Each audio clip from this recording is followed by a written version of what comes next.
they did well, last season anyway, they were promoted to this top tier 1 section or portion of the league. So they were in the league lowered to this. And of course, if you do perform very well, you get promoted. They were one of the teams that were promoted, and like you were up against IG yesterday, which is arguably one of the harder teams in the league. They took a game off them. They're pretty good when they're hot. I think Vici Gaming will have to be a little bit careful about how they draft around CDA, especially considering they did get that first pick Void Spirit, which they do seem to like to run. Yeah, that's that was one thing first that came up in their draft in their one win against IG. Definitely a key tool for him. I mean, it's a high mobility hero, high burst damage, solid laner to have in the mid. Not going to be losing out too much. You have some flexibility where to throw it as well in case that mid matchup doesn't end up being favorable, although there's very few matchups where Void Spirit's not favorable. So you should have a pretty good time down mid. EG does go into the Lich. So that's the solid support that we tend to see picked up a lot. Just has a pretty decent laning presence, right? You're not be looking for too much energy. He just works with basically any laning partner you could ask for. And they do pick up the task to work with that Lich. So you have a lot of great slow, a lot of early potential if you run tri-lane. And it's gonna make it a bit harder for whoever you throw into those side lanes. Like, as long as VG does run something like a tri-lane for a while, maybe the first 2 minutes, they're gonna have a lot of potential there to keep them locked in place. Of course, CDEC, they do go ahead and pick up a 10 straight after that. Very interesting. We're into 2 picks either side now. We haven't really talked about the patch at all yet. Do you have a TLDR you want to provide to people, just a quick rundown of what the patch means for the game right now? The rough of it is like revert to 6.88 for denies, and for towns, just look at the even the patch notes are telling you, look at the log. It's reduction on board for towns. Well, roughly 20%. Some heroes are hit a bit harder in terms of that, and well, there are some funny results from the talent changes. I think the funniest to me is Skeleton King, Raid King, getting 1.8 times more skeletons. You get an 80% on one of your skeletons. That's pretty neat. Nice numbers there. Very clean numbers. Very clean numbers indeed. Great work, I found, as usual, John. It's got to be said. With that design change, a lot of people were making quite a big ruckus about the fact that there isn't gold being provided now. You mentioned it's basically like how it was at 6.88. People were complaining a bit, saying supports are dead because of that. And I was confused. Who's sitting there in lane the whole time hitting denies as support? if you're playing support and you're sitting in lane denying with your core, you're playing support wrong. Right?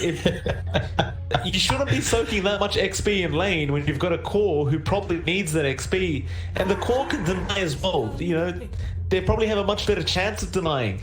It affects cores more than it does supports, so I'm not sure what these complaints are about. As well as that, jungle creeps, their bounties went up. Yeah. As far as I'm concerned, supports have a better time now. That's where you're getting most of your gold from pulling the lane. Yeah, I'd say it's a better time for support. I think the one lane that really gets affected by this is the off lane. So they're denied. They get a lot more EXP from the denies. It's not as much of a shutout if you're just getting constantly denied matchup mid lane as well. If you're being shut out a lot of the denies, you're not going to be hurting as much. It's still going to hurt. It's still just 50%, but that's better than 40%. Yeah, EXP being taken. So you're getting a lot more. I think IceFrog's basically just trying to make it so you can't go for this crazy snowball if you get a good lead. Like, it was getting somewhat ridiculous. Like, one mid matchup, like in one mid lane, someone would be level 10, the other one would be like level 7. Like, how does that, it's just, sure, you have the, maybe you outplayed your opponent. In most cases, you probably did, but it basically sets up the game for whichever team got that advantage. Nevertheless, we'll talk about that later. There's plenty of time for that. CDEC, they go for the Phoenix pickup. BG Gaming respond with a Dazzle Phantom Lancer, and CDEC, I wonder how they'll respond. Though I must say, John, this Lich Husk and PO has been popping out a lot throughout this league. And And usually they are really running this as a tri-lane to begin with. They try to go for first blood early on, and then maybe they'll separate, the Lich or the Tusk. They'll move around a bit. But I notice quite a bit that teams do enjoy running that very specific combo of the Tusk, Lich, and PL, and just trying to get kills in the lane straight away.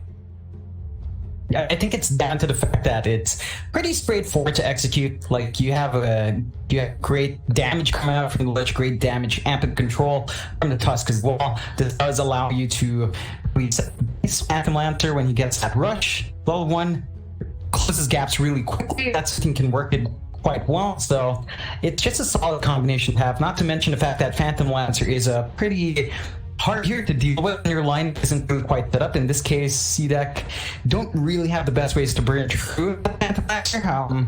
The Void, maybe you could argue, could burst some of the illusions. It's not the best solution. It's not like an Ember Spirit coming out for CDEC, which is usually the answer we find. Like, the response to that appeal tends to be the Ember, but kind of lock themselves in with a Void Spirit. They do go for the Alchemist, so they're trying to find a way to come online even faster than that Phantom Lancer. We have seen the Alchemist pop out a lot.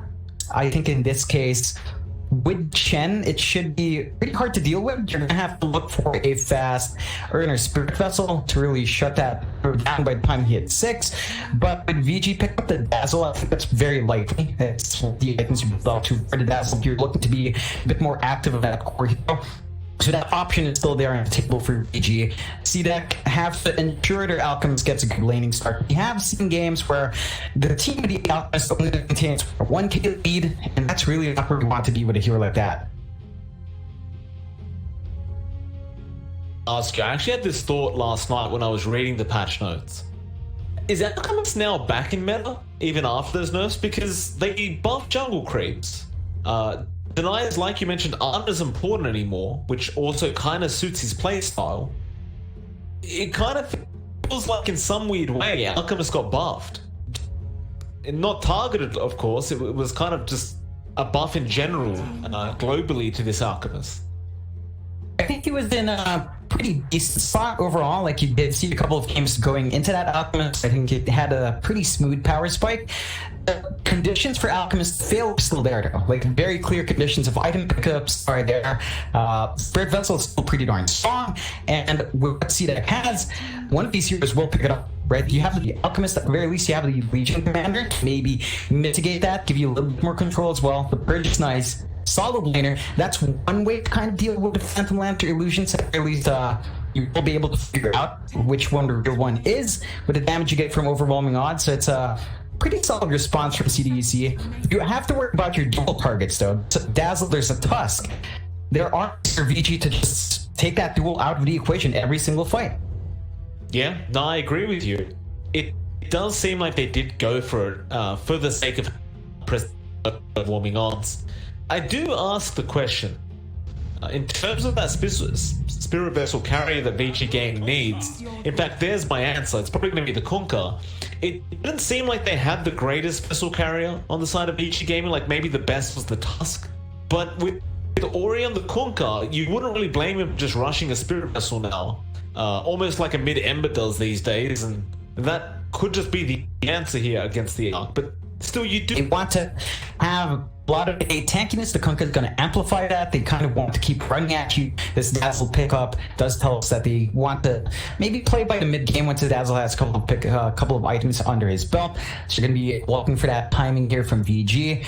It's pretty solid. I think CDEC does have slightly stronger team fight, mainly down to the Phoenix, although there's really no good setup here. There's no good AoE control coming out from CDEC to ensure their Phoenix is going to be bothered by being targeted down. You don't really have anyone else to keep multiple heroes in place. Maybe Chen picks up a lot of Centaurs. That's one way to take control of this fight, but beyond that, the control is all on the side of VG, and that could cause issues for the execution of CDEC.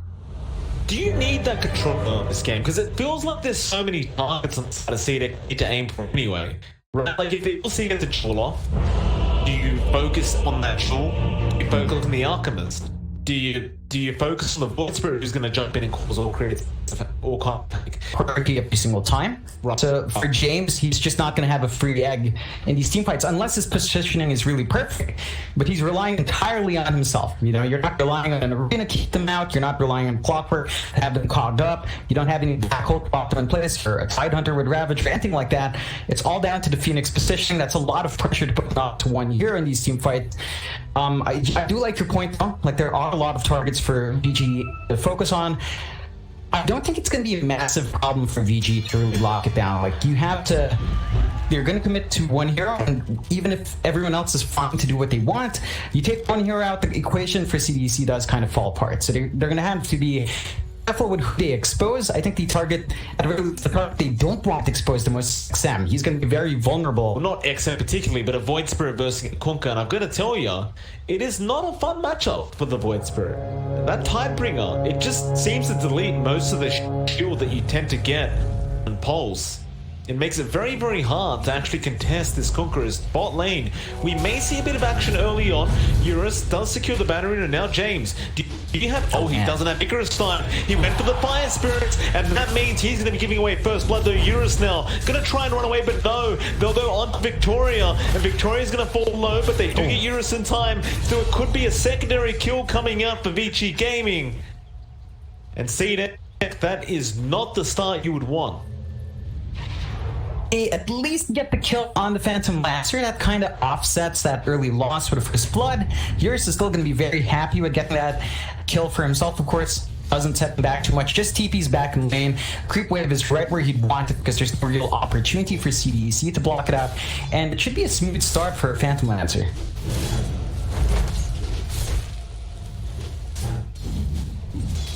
Because we'll have a quick gander into that mid lane where XM is going to be up against Ori. Do you think Ori can outplay this? Do you think XM can outplay the Kunkka in this lane matchup? There are ways to dance around the Kunkka. I don't think it's very easy. I think it's really just favoring Ori, as you mentioned, for all the reasons. Tidebringer is burning through that shield. X, once it's up, really setting up and counteracting what you want to do for dodging as the Void Spirit. It's just a much easier time for Ori. Even if you don't find those kills, it should be easier for Ori to just find those last hits and maintain harassment with his Tidebringer. Yeah. For anyone that is confused about which one is Arme, which one is Victoria, by the way, because I think I saw some in chat. Arme is the Alchemist, Victoria is the Chen. Just FYI. I can't read Chinese either. I do check Liquipedia to make sure though. And this top lane for Ame is not going to be an easy time. It's a dazzle tusk. So you've got a constant way to keep that tag team going with the DOT. And that just means it's a lot harder for the Alchemist to stand there and blast it. You have the Chen, which is nice, but even then he's actually getting bullied out hard. Yeah, the tag team is just too much damage. Though Yang will end up going down. They will trade, but you've lost a core Dazzle for the sake of a core Chen. And that kill did go to Arme. Yeah, it's a nice pickup for CDEC. I like the bravery from VG to try to get that done. They committed a bit too hard for those kills. They do lose out on a couple of kills down bot though. You do trade you lose the LC with a Phantom Lancer. Yeah, DY goes down to the Lich as well, but you won't mind that if you're VG Gaming. You're more than happy as long as the LC does die. And you talked about the PL having a decent time down in the spot lane. He certainly is so far. He's sitting at 7-3, out farming SRF by quite a bit. Only problem is now SRF does essentially have a double creep wave coming towards his own tier 1 tower. And it's almost impossible to contest a hero next to these tier 1s now as well, because they get bonus armor as well as +1 regen. So that's always nice. Yeah, just kind of discouraging people from diving into DP. You see James applying a good amount of damage, but now that Eurus has level 3, 1 level Doppelganger, it's actually going to be hard to sustain that damage. You have to wait for that Doppelganger to be expended first, land your spirits, otherwise it's just going to be purged off and the PL is just going to be happy to stand there and last hit.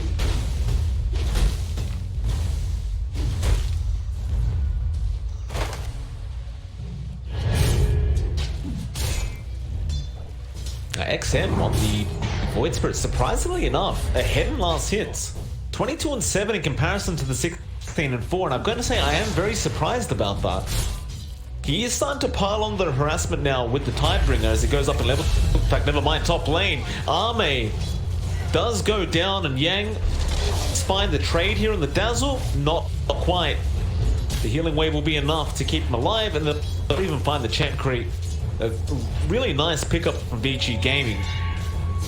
The bot lane, James, getting very low here up against DY, but he has Fire Spirits, he has Icarus Dive, he's going to go for the dive onto DY, and DY just cannot sustain the damage coming out from those level 2 Fire Spirits. Yeah, he managed to find that kill 1v1 and deny the rune from Ori in that sense as well. So a lot of control going the way of CDEC. It does pay off, and it does help XM really maintain that advantage he has down mid.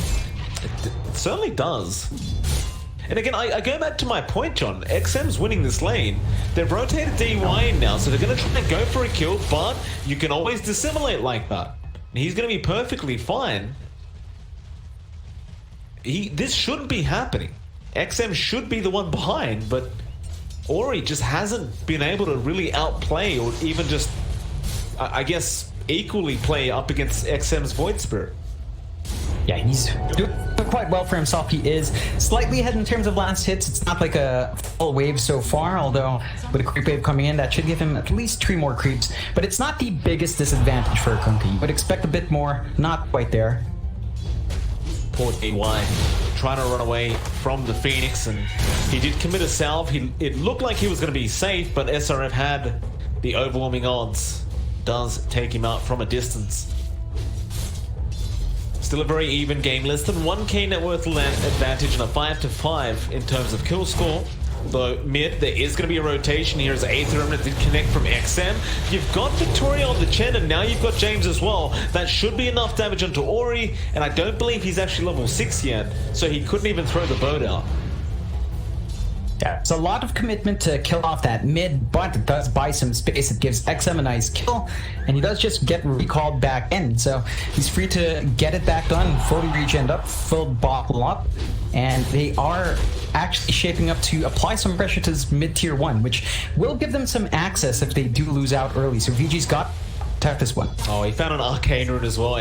And he could really go for the Kunkka right now. Ori, he's not level 6 yet. XM, Astral Step, Aether Remnant, all going to be there, though he has help this time. XM, how do you get out of this one? He didn't save any Astral Steps for himself. He will dissimulate, but the X was timed very well by Ori. And now, Aether Remnant thrown out. James is going to be there to try and help him out as XM is surviving. But now you've got a Snowball coming in, a boat to fly out as well. The Snowball, it will not be enough. They may even turn on to PYW as he still does have that Arcane Rune active. PYW falling low and does go down to the Resonant Pulse, and so it eventually does pay off for CDEC, but they don't really find the target they wanted it anyway in the Kunkka. You're not going to be too upset if you're Vici. You had a lot of heroes commit down to find a support kill from CDEC. That does buy space for your side lane. So you see Yang up top actually bullying out Ame for the most part and just completely taking over that lane, forcing the Alp to go into that jungle, which is not too bad for the Alchemist. He can still find farm this way, but it's not the best of starts for an Alp we've seen so far. It's funny as well because they're not really protecting the Alch at all. Like, they've kind of just left Ame alone to just suffer on that Alchemist, and they're really trying to pressure the PO into not farming at all.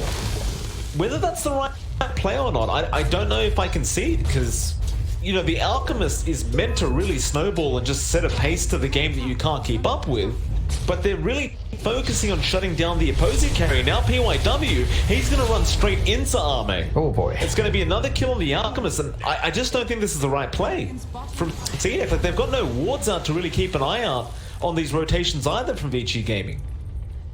I mean, all this commitment down bot, and yours isn't even slow down in farm. He's number 4 in last hit, which sounds pretty bad, but you take a look at the last hits on all the heroes from VG's side, it's fairly even. The distribution is fairly good from all the heroes. They're still finding what they want, in every single lane, at least in terms of last hits.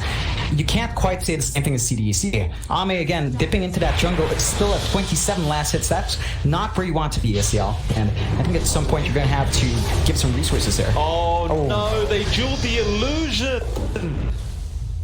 Oh, SRF, he needed to wait a second. XM was chasing the right one. Miscommunication from CDEC cost them a kill. And that was a guaranteed kill, mind you. There was no way he was getting out of that. Yeah. Oh boy. With a hero like Legion Commander, you really need those early duel wins. We talk about that timing a lot. And if you don't manage to net those early duel wins, I'd say maybe 2 at the very least by 15 is a good way to start off. At least better than a lot of Legion Commander games we see. It's really what you want to aim for. Minimally, they don't manage to get it. Really good side steps coming out from Eurus. And he did have a TE coming in from DY, so that could have gotten a bit dicier than you'd expect. They do manage to still take that tier window. I mean, it was a level 4 Lich. What was he going to do? Very upsetting here for CDEC. Now the pings are coming out. SRF sticks around. Ori does start making the rotation, but XM is going to be there, cutting that rotation off and wants to make a bit of a chase.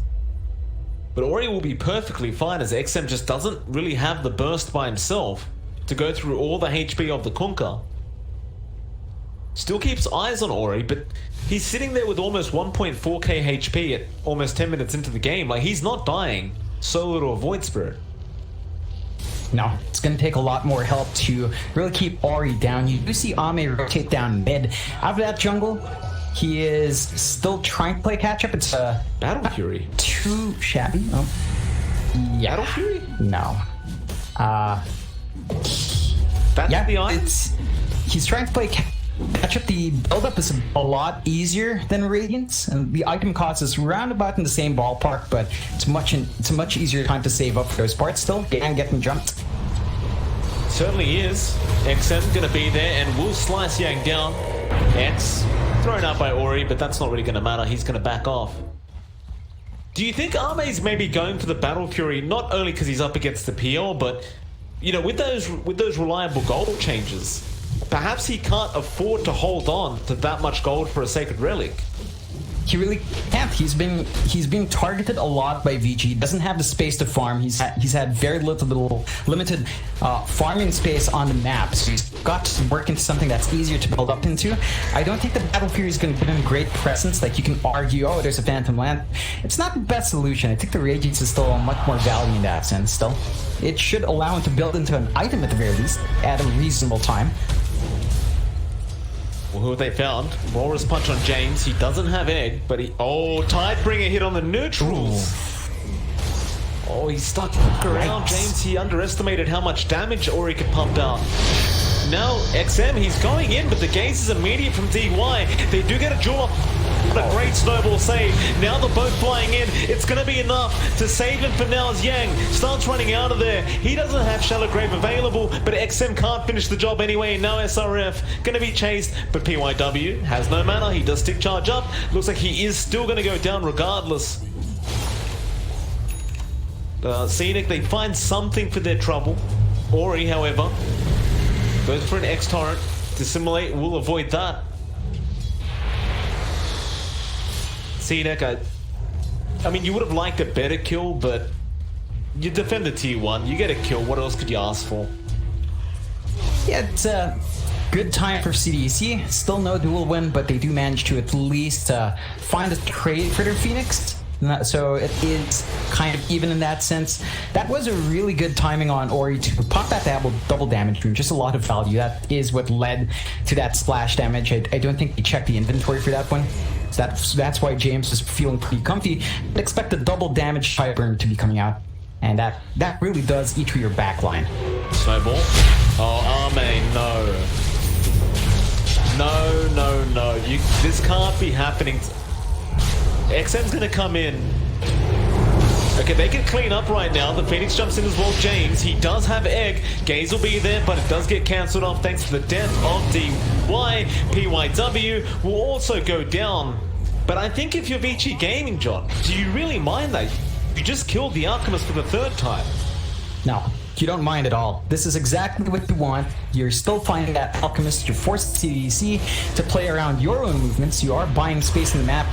You compare the Alchemist to Eurus. Eurus on the Phantom Lancer, 6.3k gold, pretty much free to go the map. He's not joining his team for the most part. CDEC, because of these earlier movements, are not free to chase Eurus down, and this is when the Phantom Lancer is also equally vulnerable. CDEC is not able to capitalize on that natural weakness the PL has at this point in the game because they have to chase VG when they're diving Ame. These wards from CDEC are very interesting, John. Like, they put 2 more wards up top, but they only had this ward down at the bot lane, and there was another one here to really give vision on those 2 camps, but they're not protecting the Alchemist. Like, he has no vision every time he's farming. Fine, gonna break out. A Remnant does connect onto Yang, a huge amount of damage from those overwhelming odds, but SRF, can you find someone with the jewel? A great shards block. Gonna let nobody down those stairs. Back to my initial point. This observer ward up here was just placed after Ame's death, and well, this one was always there as well. But you've got to question again, CDEC, why are they not protecting Ame a little more? I wish I could explain why. I mean, it's been that story since the laning phase, mind you. Like, the lane matchup for our Alk was already a bit rough. The Dazzle Tusk is just really aggressive early on. That's not something you can really deal with just the Alchemist and the Chen. Like, they just couldn't really alleviate that pressure from the laning phase. And by the time they hit the jungle, that's the moment when XM was pretty active, so he had his supports running around with him. And that meant sure they had some vision on the map to protect Ame, but they weren't around. They are just trying to play around the timings of XM for the most part and hoping Ame can kind of use that space, but they're not finding the rotations from their own movements, right? They've been finding them after VG gets a jump on someone else. They're not pressuring Eurus, and that does mean all of these, you know, this kind of warding, this kind of playstyle isn't quite paying off for CDEC. We're at 15.5 minutes in. It's less than 1k net worth lead for CDEC. That's with an Alk. Now, Ame is top of net worth now. 8.5 up against Eurus is 8k. They know they want to go after him again. Has to be very cautious, but they run up the hill. Where's the vision? CDEC? He can't farm that jungle without vision. And now Victoria will get caught out. Mind you, it was a smoke, but they're going to lose the Chen straight off the bat. He cannot sustain. And now, well, Eurus, he'll jump straight onto XM. The snowball will not end up latching onto the Void Spirit. Shards won't land either. But Eurus, what are you going for, sir? He looked for a courier, but doesn't quite find it. SRF, Jewel. Going for PYW. They do get the unstable concoction off, but Snowball is going to be there in time. PYW, he says, yeah, I'll fine. SRF doesn't want this anymore. Now the Chain Frost. It's a pretty nice one. Going to be bouncing in James. No, not the creeps. They will eventually die. And Ame, he just can't fight. Like, Eurus is just right in front of him. He doesn't care about the slight net worth lead. Egg's been dropped. Ame's dead again. Eurus now rushing towards the Egg. Oh, man. Gets a double kill. XM being brought back. He does get to simulate Eurus. He wants to dive. He just doesn't care. We're 17 minutes in, and the PL's diving tier 3 towers. He just knows he's at the point where he can afford to do this. He finishes up his Diffusal Blade, so that entire fight, he didn't even have that up. All he had was the Yasha, 2 Wraith Bands, and the Power Treads. But CDEC is just so scattered and not set up for the fight that they just can't take it. Like, they drop the Egg, they have no additional control. This is something from the draft. They will find DY. Yeah, it's a nice support kick. SRF, can you at least just go get the jewel? No. No, okay. Okay, DY doesn't die either. Eurus was there anyway, it was pretty dangerous. Oh, DY? Okay, he dies. He does end up going down to the end. Well done, XM. I stuck around a bit too long there. That's the one saving grace for CDEC right now. Like, XM is playing very well. Currently 6-0 with 1 assist, and he is extremely close now to that Aghanim Scepter. Perhaps once they have that Ags up, maybe that's going to be the game-changing. Is PYW going to get jumped? Great Aether forcing him after that chance that he threw out. And XM now 7-0 on this Void Spirit. Yeah, he's really setting the pace for CDEC. He's the only hero really set up to start off these ganks for CDEC. You don't have the blink on the Legion Commander. Your Alchemist is a non-factor, and Phoenix, while great with the Egg, I mean, that's a long cooldown, and you don't have the best setup. So it's really down to XM to buy that space. He has been doing so quite well. The Ags, I believe, is finished up and flying out, so you have a lot more coming out with your toolkit now. That silence is going to be very annoying to play against, and just adds a lot more durability for XM as well. Would be pretty nice timing as well, because you've got the Tier 2 items now popping up at that new 17-minute mark, I believe, or is it 18? It's one of the two. I believe it's 17. Okay. And so now you do have some nice power spikes, right? Like you've got an Ags up on the Void Spirit, you've got these Tier 2 items you can farm up. Maybe if you get lucky enough with these neutral items, you could take a big team fight. I say that, but SRF is currently getting dived. Shards are going to be their block. Warriors Punch, can his team get there in time? SRF, he's falling very low, but here comes XM. Straight onto DY. They've lost SRF and he cannot burst down the lich. Now Eurus, he'll start moving forward. It's only going to be SRF that does die on the Legion Commander for now. Everyone else will survive. But Vici Gaming going to start setting up for those Tier 2 towers. And that's probably another thing we should mention, John. The Tier 2 towers got buffed as well. Yeah. It does mean that it takes a little bit longer to find them. Like we're at the 20-minute mark. This is the first Tier 2 going down. It would have been a lot earlier in the last patch. I'd say 15 minutes is the tendency you saw from a team that was already running down all the other towers. So it's a bit of a longer timer because of how durable that is. It still does fall. Well, it felt pretty quick by the time VG did focus it down. So CDEC has to be very cautious about the map controller bleeding away. Again, you're trying to buy space for Ame, and he is starting to pull ahead. You're still at a deficit here, and they're going to be going into the Roche, but it feels like it's a bit too late. Roshan's going pretty quick though. Mid lane, who have they caught there? Jewel is going to be out on the on Ori, excuse me. So they do find the Kunka. Now Aegis is there for Eurus. They definitely don't want to fight without Ori. Good news as well, John. We do have our first bit of Jewel damage. Yeah, it only took 20 minutes for a level 1 dual win. One of the slower starts for Legion Commander, but I honestly can't blame SRF. There's just no setup. Like, he can run in and try to duel, but for them to really find that burst damage, he needs XM. And if you drag XM around with you, you run the risk of prolonging that kill just to find a duel, and having backup come in from VG, or just going ahead and securing that kill without getting duel. So it's down to the fact that CDEC just doesn't quite have the way to leverage SRF's hero. He just can't get it done. He's saving up for the BKB first before the blink is pulled. So the BKB should allow him to stand there and fight, but without that blink, you're still gonna struggle to find the right target in the backline.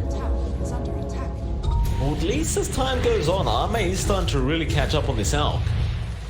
He's getting close to that AC now, so Sword Curious going to be up fairly soon. Man, there's no secret shop there anymore, sir. I know it seems like 6.88, but we aren't back to that point. Rest in peace, secret shop, by the way. If there's one thing that got removed from Dota that I really got upset about, it was the side shops. They were great. Yeah, it gave you a lot more presence in the lane once you got those boots out. Of course, with everyone having a courier that kind of offsets it just a touch. Still not the same, but still, that just felt good. You know, it's like, oh yeah. I think they gave you shrines and outposts like they matter. Who cares about those? XM gonna make a jump. Oh, Aether completely whiffed. SRF has no blink, so he can't jump in, and they have to really get out of there as the tips come out from the PYW. There go. Chain creep, nice stun onto the PO, but Eurus continues to charge forward. He'll find at least one of them. Oh, nice chance. They won't capitalize. But there'll be no defense for this tier 1 tower. CDEC just have to let it go. Like, they can't defend this right now. They definitely can't. They're gonna have to bleed it away. You aren't set to fight, even if you have that egg up. You are buying space for Ame. You mentioned him catching up. He's at 16k. A solid lead over our PL, but the team net worth difference is still not where it wanted to be with an Alchemist. It's still only a 1k advantage for CDEC, and you have to remember a lot of that is riding on the Alch, so that means every other hero is kind of suffering for that. XM is pretty far forward. He is. But he down Yang. XM still continues to go, but eventually will dissimulate out of there. Stun on Ame himself. Illusion's really starting to drain the mana of Ame, and Eurus, he charges in with the real PL. Do they assume it's not the real PL? Yeah, they do. PYW jumps in. Still, he'll be okay. He'll doppel away, going on to XM, but they've lost DY already. Ori still willing to fight with his new BKB up. Snowball gonna fly through as an egg has been dropped now on the back lines, but BG, they will move away from the egg. Perfectly fine, but CDEC, they could really capitalize off this, as Vici do just try and run. But now they look to turn. Chance. Beautiful chance on SRF. He can't get out of this situation as Bo will fly in. He does get bursted down. Just no initiation. DY does have to disconnect for a second, it seems. But it's every single team fight. It's the same story. CDEC, they want to chase. They get kited by Vici because they don't have a blink on the Legion commander yet. They've got nobody else who can get the job done to initiate. And then they end up turning the fight. Yeah, it's that issue from CDEC's draft. This is a draft issue down to its core. They just don't have a way to dictate that. Like you looked at James, right? He gets a beautiful egg on that cliff area with wards. They just walk away. There's no control there. There's nothing to keep them within range of that egg to maximize that team fight potential from CDEC. There's just no direct synergy with this draft right now, and that's the major issue for CDEC. They have to play around to pick off potential of that Legion Commander and the Void Spirit, but they're not able to yet because SRF is forced to go for this kind of build. He has swapped it out though. He's queued the Blink Dagger ahead, so he's opting to just buy that straight up before the BKB. I think that's really the play. Just get in there, force the duel out, force one of them to get the snowball off or the shallow grave onto someone to cancel that out, and then you can follow up from that. That forces them into a situation to respond from CDEC.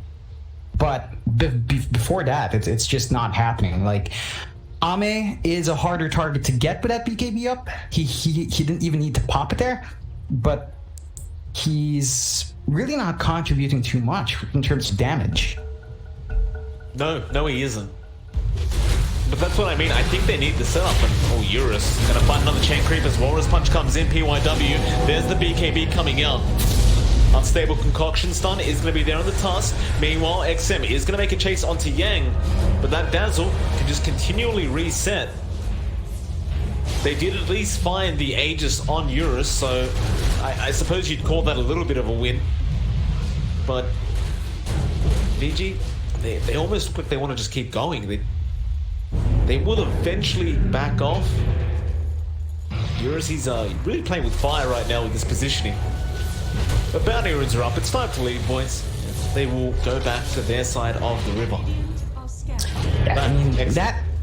Finds DY. Nice little pickup. XM 9-0 now on the Void Spirit.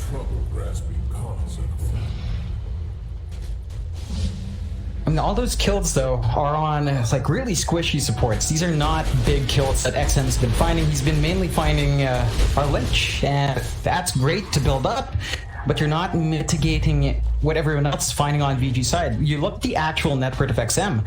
He's 9-0, but he's at 10k. Even Yang is ahead on the Dazzle at 11k. That is true. But I think that goes back to the fact that CDEC just has no one else doing anything. Right? Like, XM's the only one that really has any impact in this game for CDEC. So he doesn't really have a chance to slow down. He just needs to keep going. That's what I'm seeing here. Like, SRF, he actually skipped Blink again. Yang. Oh, no. Gonna get caught out by the jewel. Can they actually take him out? He will die in time. Okay, he dies in time. That was a little concerning considering there was 4 heroes around him and he looked like he was still going to be able to get a shallow grave off in time. it's a Dazzle, right? You should be better set to kill off a Dazzle. Granted, that's a pretty tanky Dazzle with a Solar Crest on and the mech up and running. So a lot of that damage is kind of mitigated, but it's not the fastest kill, and it does tell you about the state of the game, right? CDEC do maintain a 1k lead. Ame is top on net worth, 18k, up against Eurus's 14, that's the next hero. So there's a 4k difference on the Elk, but you only have a 1k lead. So you're not finding the actual big gap you want with the Alchemist there, because everyone else is really getting shafted hard. SRF on Legion Commander's at 7k. I mean, he's only slightly ahead of the supports at this case. You know, you gotta go back to that Battle Fury build as well. It's like, unless you close the gap, you're doing nothing as the Alk. Like, at least if you have the Radiance, you're doing something. Even if you can't hit anybody, something's happening. But with that Battle Fury, nothing's happening until you can actually get a lock on someone. Yeah, but well, now he's got a Basher on the way at least, so perhaps he could get that lock himself. But you're kind of relying on RNG a little bit. We'll see if he can actually close the gap with the bash and keep them down. Yeah, they're going to be relying on Ame, this big investment they've given to this Alchemist, and he's really playing far forward under ward. They're going to be trying to gun for this one. YW, shots. Even the Ancients helping them out right now. The forced BKB. Oh, that is a huge kill onto DY and PYW. Now, Eurus, he's very low. He's just going to try and man fight this, but he should be dead. In fact, no. He doppels away. Chain Frost comes in. Eurus still running away. Can he actually get out of this? He avoids the ape through him, and now Snowball comes in. I'm not sure that was a Snowball. Oh, no. No, it actually ends up killing Eurus. He was fine, and PYW panicked Snowball. I think he actually walked away from that alive had that Snowball not taken him in. Yeah, definitely. 100% he would have gotten out there just fine. Just a bit of a panic move there from PYW. I can't... sometimes he makes small mistakes like that. It does cost him a lot. That's the big kill CDEC's been looking for a while. And this is actually going to allow them to start stitching that high ground very quickly. What they caught there is going to be Ori. He pops his own BKB. Another Snowball comes out. Chemical Rage is going to be available right now on Ame, so he should feel safe enough. Live forced down. Anyway, W jumps in, but that is a dangerous position. They jump straight away to Tusk. That's a dieback. Unstable Concoction Lee stuns up the Arc, but Ame is still perfectly fine with this. And CDEC, they should not have any right to go high ground like this. But suddenly, Vici Gaming, one bad team fight, and they lose a Rax. They lost their key hero in that Phantom Lancer. CDEC suddenly bounced back into an 8, which helps them. A much nicer number for the Alchemist to hit. This does set them up quite nicely. It gives them a lot more control back on the map, and Ori does find the X. Yes, that's Torrent into a double bone. XM gonna try and help out. Aether gonna connect on the peel, I believe. But looks like they are gonna lose Victoria. They do save the LC at least. XM now really doesn't want to die. He hasn't died all game, but he looks to be in trouble still. The Icarus died. X back. That is going to be the first step of XM. And Ame can't do anything. Just needs to get out of there. And that would have been a lot of gold, even with those changes as of late. And yeah, it was. But 1.5k going to the way of Vici Gaming now. And it's not good. He was 10-0, now 10-1. Just one nice X from Ori did the work. It's the risk you run when you depend on one hero to really carry you through that point in game, right? Like, he had to get all of that space. YW being so frustrating. He does save the outpost for his team. They don't even get the duel win. I mean, it's just so unfortunate. They don't get the outpost in time. They don't get the duel win. They get the kill, but what does PYW care? Not much. Really doesn't care. And this is actually a bit telling of CDEC. Like, they're finding these opportunities to bounce back in. It's still not quite lining up. They're trading where they really shouldn't be able to trade. Like, they lose XM when he should be able to slip out. You'd actually expect the Alchemist to be caught out there and locked in. Instead, it's the slippery Void Spirit that gets punished. They have to be a bit more careful with how they take these fights. Just because they've kind of bounced back in doesn't mean that VG's quite out of it. A 4K lead at 50 minutes in is a good situation for them. It's still not the ideal for Yao. So there's still a lot of ways for VG to play around this. Smoke broken by DY. This is not the kill they were looking for. They'll take it. It's the best they could find, and perhaps now they go for a Roshan attempt. The shots again very nice from PYW. Yeah, they're going to try for the Roshan play. Still very dangerous though. You are fighting into a Kunkka PL in a Roshan pit. But the question is Vici Gaming actually going to try and contest this, and do they even know? I mean, apparently they don't. I think they want to play it cautiously. They probably had an idea the Rosh was going down. It's just that without their Lich, they lose out in the damage. Like, you have the Kunkka, that's great, but you see all the sustain from CDEC right now is a lot. You only have one Spirit Vessel charge, or you do have the Aura at play, but you're really looking at charge to mitigate a lot of that regen coming out. And of course, you need an extra charge to kind of counteract the purge from the Legion Commander. So it would have been a very hard fight for them to take without their complete lineup. That is an objective they are going to have to give away. In fact, they might have to give out their tier 2 as well if they're not careful. Ame's just very comfy to stand there and start melting it. It's a huge change from what we saw in the early stage of the game. This just shouldn't be happening. How's our PL farming? Like, he's got IF Skadi up now. So Eurus really does have plenty of ways to deal with the Alk. But Vici, they're still behind. Do have the blink now coming out onto Ame as well, so he's got initiation. You have two, or rather three ways of initiating this team fight now. So there's that. He's gonna put his treads in the backpack for now. And they're gonna recall the Alk. Team fight may be coming. XM gonna start the team fight off by going after DY. Still Shallow Grave will save. Dissimulate to avoid the snowball. Oh, what a dissimulate. He gets him on the cliff. DY. Oh no. They jump off to PYW, and now Ame, he jumps in by himself, straight after Yang on the dazzle. The silence will be there, a follow-up stun. PYW finally dying, but Yang will be able to get away. Now Eurus, he's getting backed up. This is dangerous, but he does get away with the doppel.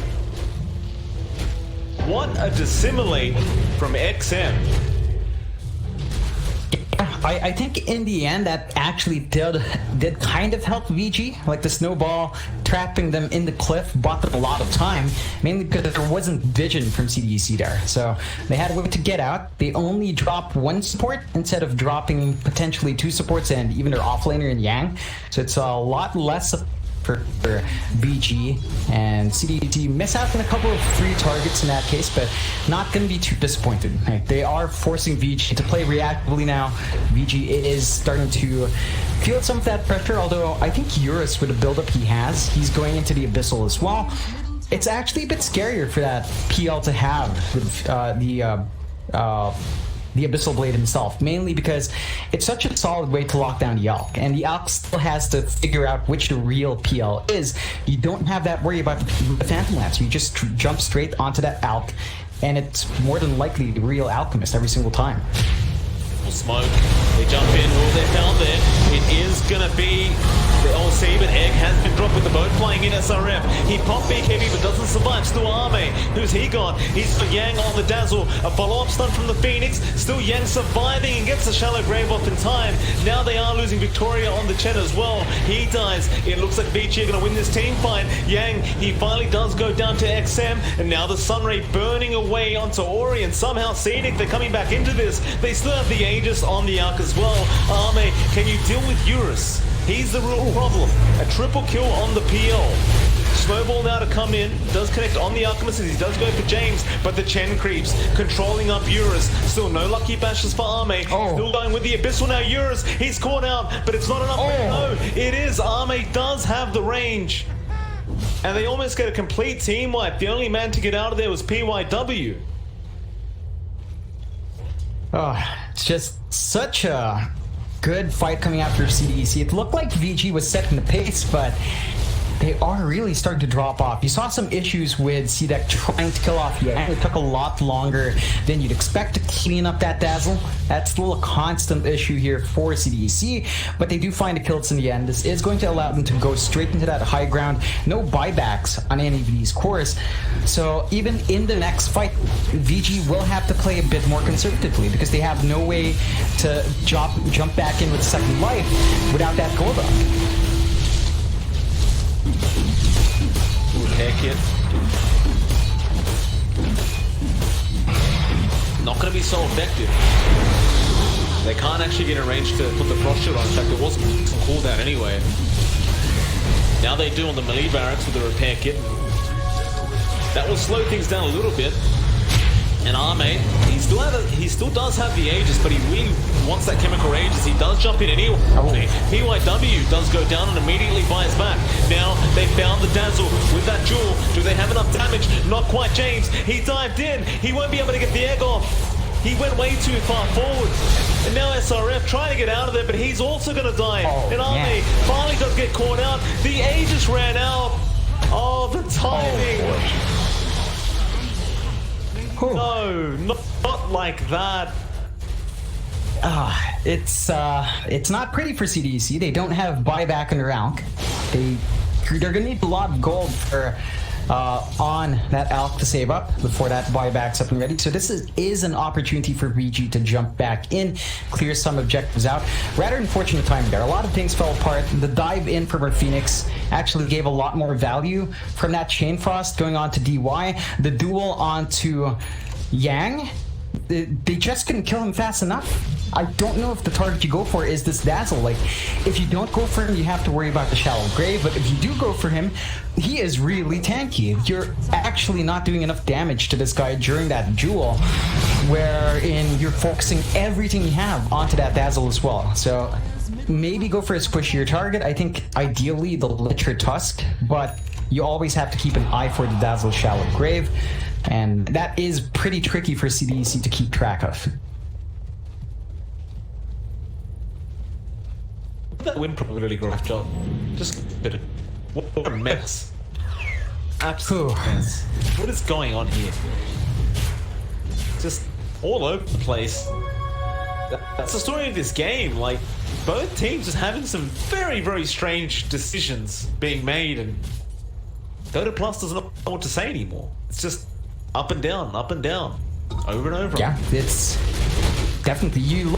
Look at Eurus as well. We were talking about no buybacks in the ALK. Eurus opts to finish up the Abyssal, so he doesn't have buyback on the PL. What's the old saying? And there it is. Buyback is for bitches. But he got the Illusionist cape though. So there's a lot more damage coming out on his illusions with that tier 4 item up and running. That might actually give them a lot more than you'd expect for VG. Big smoke up from CDEC. They're feeling confident. Now, mind you, if they did win this team fight, it could theoretically be game, because there is really only 2 buybacks on the side of Vici Gaming, and that is the Kunkka and Lich.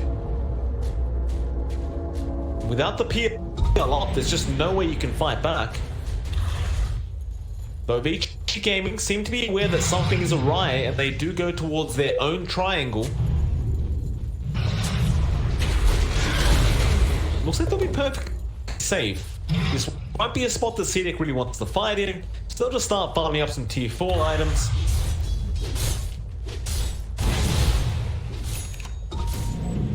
That'll be the end of that. They'll start a very slow push down the bot lane. They've already got that Rax, but it looks like they just want to apply some pressure into the base. Yeah, I'm liking the tier 4s on CDEC. Like XM with his Spell Prism, of course, just going to be a lot harder to lock down, and that's something VG has kind of struggled with. I mean, he's died, 2 times, sure, but that's still just 2 times on this Faceless, on this Void Spirit. So it's going to be a lot harder to keep him in his place with that Spell Prism up and running, and that's going to be something they're going to have to for. Although, it's down to you're starting to see issues with VG as well. Like, who do they focus down? I think that's also starting to come into play. Like, they can't quite just dedicate themselves to one hero anymore. But it's been easier for them to spread out. So it's leverage that if they kind of play their positioning a bit better, you know, just try not to clump up too hard, and I think you can confuse VG well enough that they'll struggle to find the right targets. I do like core items as well that have just come out on CDEC. You got the Soul Crest up on SRF now. XM, he brings out a Deso. So there's a lot more damage output, and nice courier snipe on PYWs. And Roshan's also up, so there's never been a better time for these items to be available. They can take a seriously quick Roshan. With Presty attack and Solar Crest on this Alchemist, Arme's going to be breaking his own arms to attack. He breaks the smoke, does get called out. You immediately after that kill node, you go to Roshan. Yeah, should be a very straightforward rush coming out for CDEC. VG should be aware they are positioning themselves out. They kind of have to fight this. I don't think they can just go down. They are rushing forward. The illusions will rush in. It may be a bit challenging without PYW.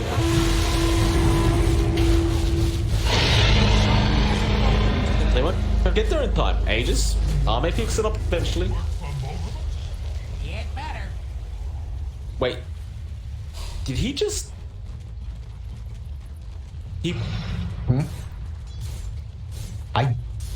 he put the... Did he deny? Blessing on himself? On...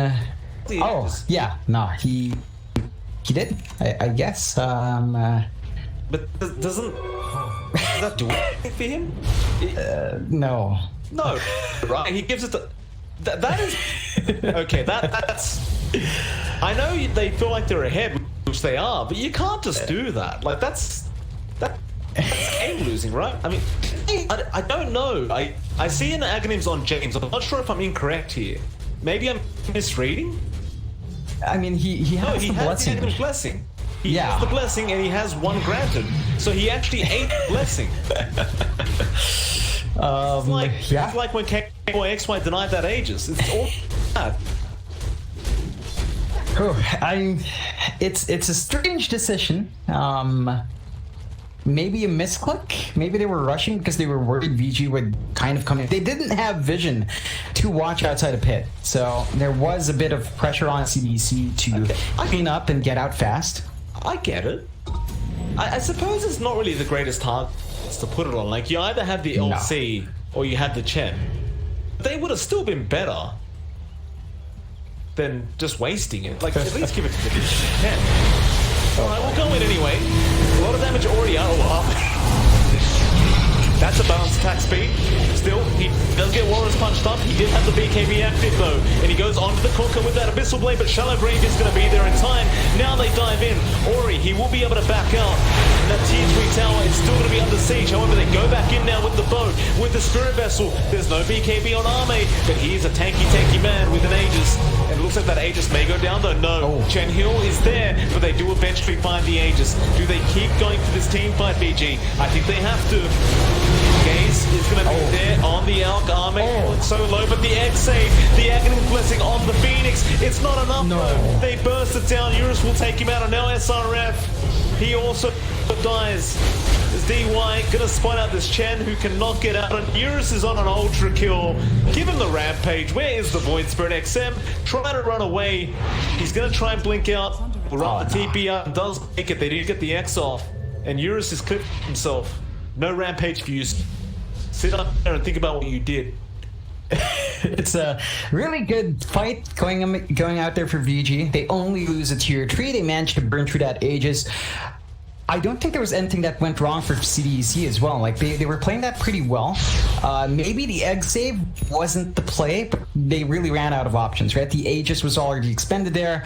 The BKB was burned earlier on. There was really no way to get that Alk out in time except for the egg and praying for a Hail Mary. Not quite enough pressure from the rest of the heroes to keep them away from the egg, so they do lose out there. You do have buybacks up on CDC. At the very least, you have a buyback on Ame, so he can come in for defense as needed, which means that it shouldn't be too much lost here for CDC. Mid-racks gonna go down. Vici pushing this game back their way now. We're going for a secondary racks. Buyback on Arme, but he really doesn't want to have to commit it right now. Then again, he is kind of holding 5.2k gold, but he doesn't want to get it on cooldown, so he'll wait it out. XM, 8th Remnant does connect, just trying to keep them in the base, but they'll be able to walk out of there. And suddenly, both teams have 1 racks, but Vici has a slight advantage. They have the 2 melee barracks going their way. Very nice. Yeah, they've gotten a lot more control on the lanes, at the very least it will shove out in their favor if you let it be. Really big pickup for Ori, but at Nullifier it's going to be hard to save anyone by Dispel. So you're going to have that constant Dispel, negative Dispel on Ori now, just to launch out. That should prevent any big saves with our, I believe, press the attack, so you should be able to get a lot more value from your control. And this should help VG find that key control that they've been kind of struggling with as long as SRF's around. You know, when he's up, the press the attack is there to mitigate a lot of that control. Now you do have to worry about that Nullifier in play as well. You know, Arme still has room to grow, by the way. He still hasn't got a moonshot. I don't think that fixes his issues. Like, you go moonshot, you attack faster, sure, but his lifesteal is... But you mean maxing, right? Like, you kind of have to. Yeah, for sure. Like, he has to go for that. Or if not, another Ags to give himself more bonuses on his, on his stat. Like, I think it's actually a bit more valuable to maybe gift at this point rather than going straight for that moonshard. Just because of the... I don't know, just toss it to someone. You have the additional gold. Phoenix already has one. I guess Chen... Yeah, okay. I mean, he gets ancient creeps. Like, it's all right if you get the golems still give you that gold that health increase. I believe they do. I believe sure so. They do, right? Yeah. That, and then you could get the dragons to shove out a wave as well. Ancient blood. Those are options, viable options for CDC. It's not the best value. I'm not trying to say it's a good idea to give your Chen Ags every single game, but I think there is a little bit more value in perhaps going for the bonus from granting people Ags instead in this case. He's got 8k gold now. So he's gonna start his own bank soon, this Alchemist. I mean, he has to save for buyback. And at 3.4k surplus, like, it's not per moonshard, it's not enough for an Ag straight up, so he's gonna have to wait a bit. He's got 7.4k unreliable gold, John. So I don't know. I believe what you're saying. Surplus. Yeah, no, I get it, but what did he buy? MKB? Is he? Yeah. It looks like he's going for the MKB. Alright, so that's fair enough. What do you replace though? The Blink? The Battle Fury in this point? I guess you could. But that has been key in getting damage onto the PL when you can't find a real one, which is very common because it's late game up against the PL. His illusions don't melt as much as it was earlier on. So it's going to be interesting to see what they do swap out here once he gets to buy. Okay.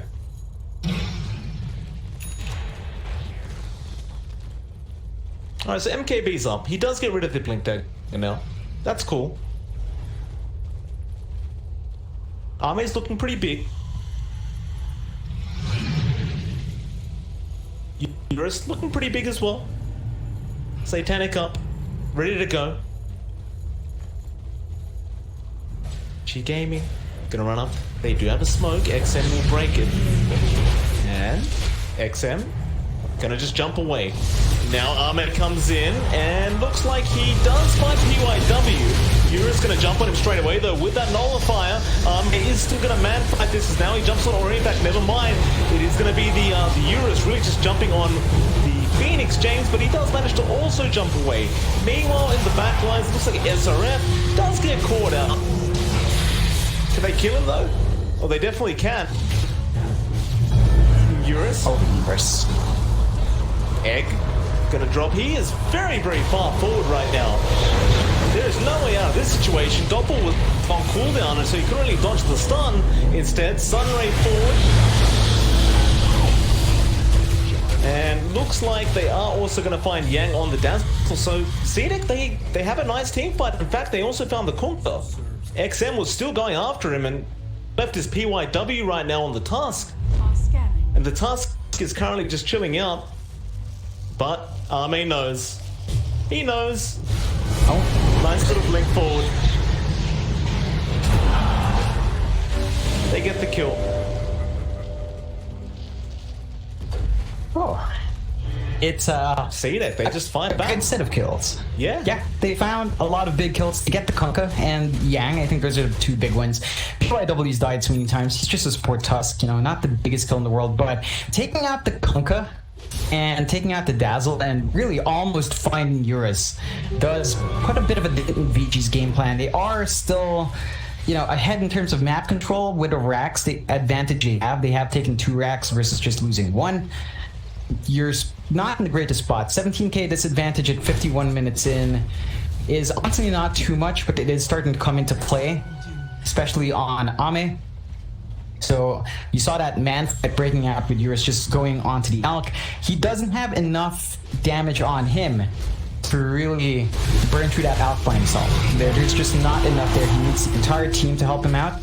In that case, I think they also jumped while the BKB was running, so I believe that did mitigate the Spirit Vessel and Nullifier, which meant that, I mean, Nullifier didn't even come out yet at that point. Like, I don't think it flew in. So you're not quite being able to get that combination off.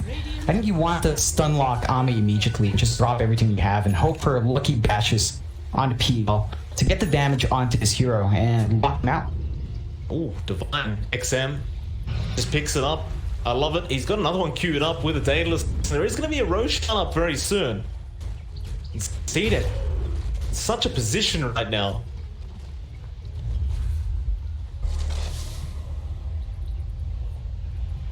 They'll spot out the Roshan, thanks to that Chen creep. The Hill Troll will die. It is sacrificed to the great Roshan. Vici Gaming gonna smoke up. They know that Roshan timing. Shards going right through the side of CDEC, but they will not panic. They'll just chill out and wait. Eurus. None of them breaking smoke yet.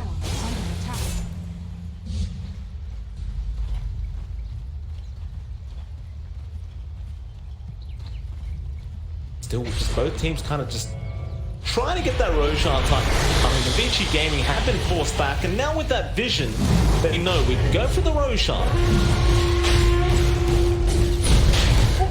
Just melts. Damage. Yeah, XM sitting like a truck right now, and so is Ame.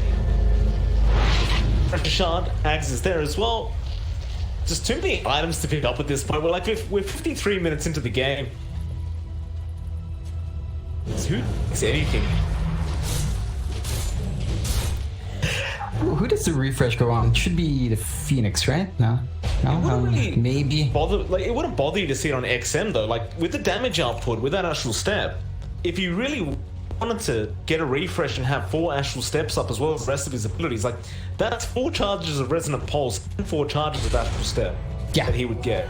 It's pretty potent. I do like that prioritization. Again, tier, right? This should allow XM to slip in and out in a touch of trouble as well. So he's got a lot more to juggle around, but a lot of more value on this Void Spirit now. And I'm not sure if they've even spotted out the Divine. I don't think CDEC has shown on the map since, so they still have an element of surprise when they do jump into VG.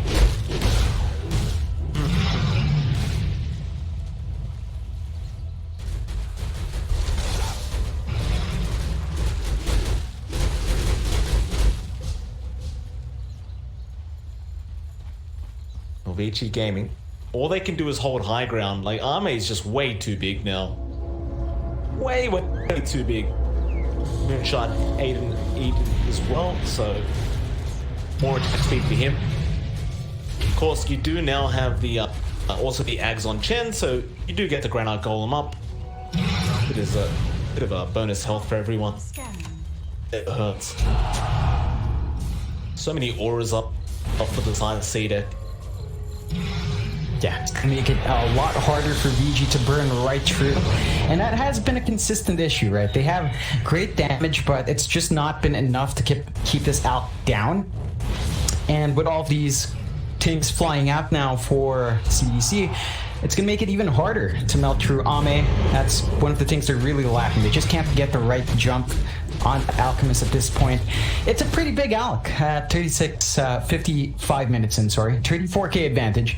So we went from, what, 1k advantage at 20 to 34k at 55. They did manage to hold out CDC. And they are still holding out quite well. They're still playing, based on the map, from on behind, you know? Like, 2 racks versus 1 is a bit of a disadvantage in terms of how far you can shove that lane. They are still really doing quite well. I'd say they're ahead. The issue is they can't go for any objectives because the lanes are constantly shoved out. A bit of a rotation here from Vici now.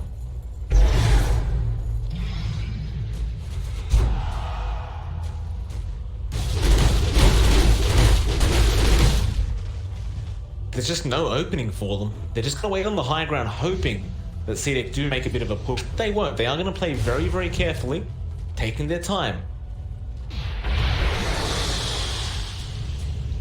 You've got those tier 5 items coming up in a couple minutes as well. SRF, Warriors Punch going to be there. Now they do jump in with the Nullifier. SRF pops the BKB, but it's not good enough. He will lose his stages. Still trapped in those shards. It will eventually wear out, but now the side the Blast comes out, and they do have plenty of damage to take down SRF on that Legion Commander. Ooh, stable concoction. Ame. Going off. The Abyss Slave comes out.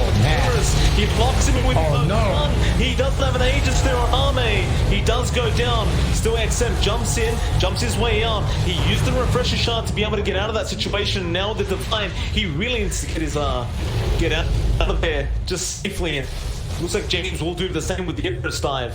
Great team fight from Vici Gaming, however. Just Eurus understanding that Abyssal really just force the stun onto the Alch himself, and so much disable there onto Ame.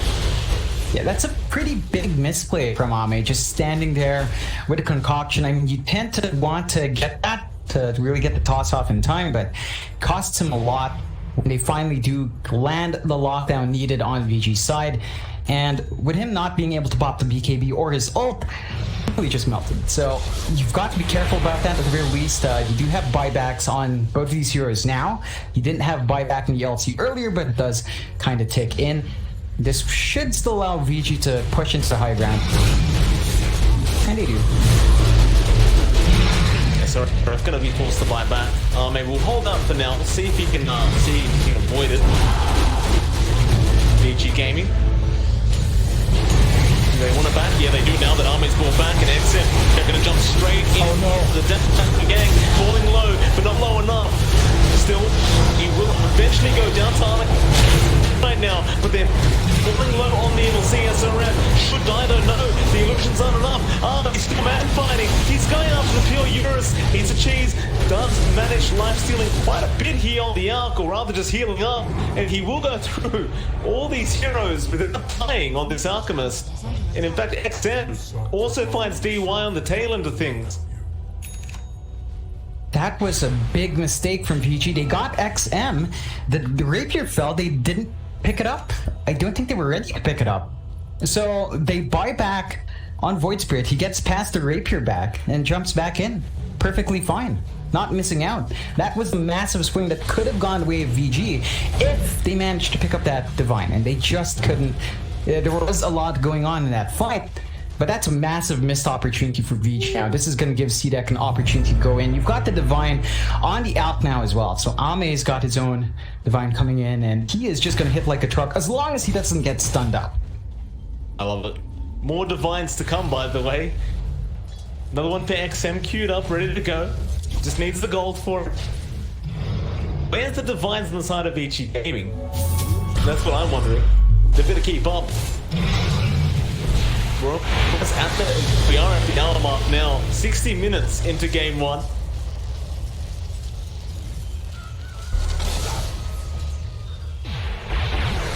Should be seeing the first tier 5s, of course. CDEC just maybe wants to find a couple of drops before going in. There you go. Sky, very nice. Who uses it though? Like, it's a pretty nice item to have. What else can we find? If you're Vici gaming, you are hoping very lucky at this point. Like, you really need it. Ballista, more attack speed. Oh, excuse me, attack range apparently. Oh, right. It's the attack range and it gives knockback. So you get that too. Yeah, well, It's not very often we get to this point where we get to see these items. I mean, the only two heroes that can use the ballistas, like the Phoenix and Chen. I'm not sure which one's gonna enjoy that more. I would want to say, yeah, Chen, because Phoenix is gonna be using Sunray a lot. He's gonna be focusing on his spell, and he'll be an egg. So Chen's really the only one who can use that. I like the Book of the Dead. Another ballista. Oh, that's big. Now for Yang. And hold the Woodland Riders. Nobody getting the pirate hat, which is a bit sad. Army would have loved that. That's the one that gives you that huge attack speed as well as the gold. Or he's got his own Fallen Sky.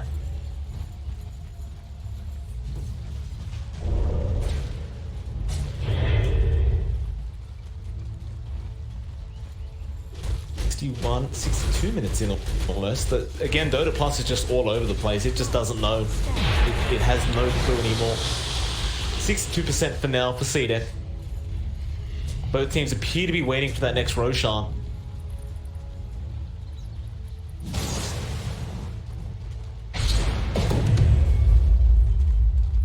Oh, the Trident as well coming out from for XM now. Oh yeah, that's nice. I mean, he already has 2 items. Might well finish up.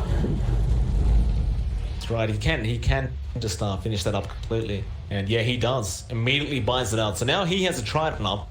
Does have an extra slot available for himself. Just needs to fill it up with something. Second Divine. He was queuing up for it. Oh, switch to the A on this. Mind? Yeah. I mean, he has safe play. Yeah. Does give him some leeway in case he is locked down. Should give him enough room to pull back as needed. Still a very slippery hero, of course.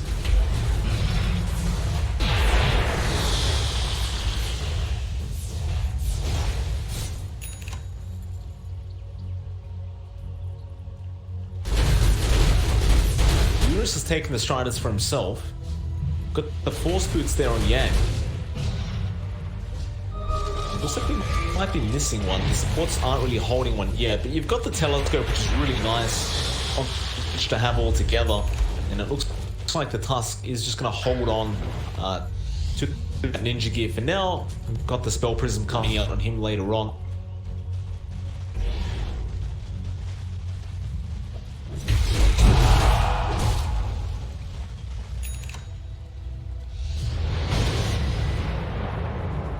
Although you can just fall in the sky forward as the Arc now. You don't even need to hold the blink anymore. Vici gaming. Jump in, Fallen Sky is there. It's going to be straight onto the LC SRF. Trying to get away. Unstable function will be avoided by Eurus. And it looks like this LC is going to go down, although the Sunray does come out. Still a nice torrent connecting. The LC somehow surviving with the egg from SRF, who does also Sunray now. Chain Frost going to bounce through. Nobody really dying in this team fight. It's XM, or rather Armani, going to get stun himself, but that does get purged off. Now they do jump in though with the Nullify and the Warrior's Punch. He's starting to melt. He's trying to fight back. He finds PYW. Armani does die, and there's no... Oh no. The Arc. Eurus now also going to go after James on that Phoenix. James... he will buy back immediately, but they're probably going to lose. They give the Divine to Eurus because he just bought the Divine in the Arc. It drops. So Eurus has the Divine running around with the PL. This is going to be much harder. I mean, he can afford another one, but it's a scary situation. You've got the PL who really just melts through people now. Has his lifesteal up as well. He's had that for a while, but he's getting so much more value from the get of Eurus. It's going to be a hard situation here defending 4v4. there, and he pushes down towers and Raxes very, very quick. They're gonna go for tier 4s. They know the buyback's not available. Why not? You have the damage. And Vici was so far behind just about 5 minutes ago, but now not so much. They are still going to play very cautiously, just throwing illusions at that tier 4 tower. Eurus now does throw himself in. Oh. He'll be alright. They'll jump in on James. Back straight away with the fallen sky from Ori. James will die back from the Phoenix. Now Divine being brought out by Arme, but he still can't fly back. It's on cooldown. So it's going to do nothing for him as SRF going to get melted here by Eurus, and this game should really be over. And it is 65 minutes in. It looks like Vici Gaming. And what a game one to have for this new patch in the DPL-CDA League. Man, just a lot of back and forth from both teams. CDEC not finding that early space at all.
5 seconds remaining. Dire team ban.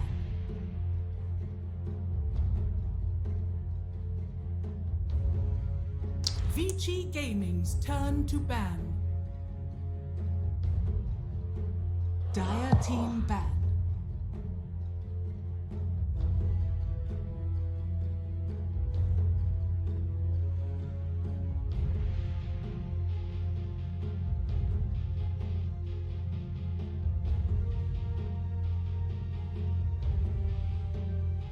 All right, ladies and gentlemen, welcome back. We are here for game number 2 between Vici Gaming and CDEC. It is MLP Dota and X5. John, game 1 was a pretty exciting matchup between these two, going all the way to about 65 minutes. I can only hope game 2 is as epic. Before I ask what happened in the last game, John, I will extend apologies to the viewers and, of course, to the players. I made a complete mistake about the Ags Aghanim blitzing. Luckily, did my research after seeing the chat getting very upset, and turns out I learned something very new about Alchemist, so I completely apologize about the misinformation. I am not an alch, you could probably tell, and yeah, apologies again. Hopefully, won't have that issue again though. John, how was game 1 for you?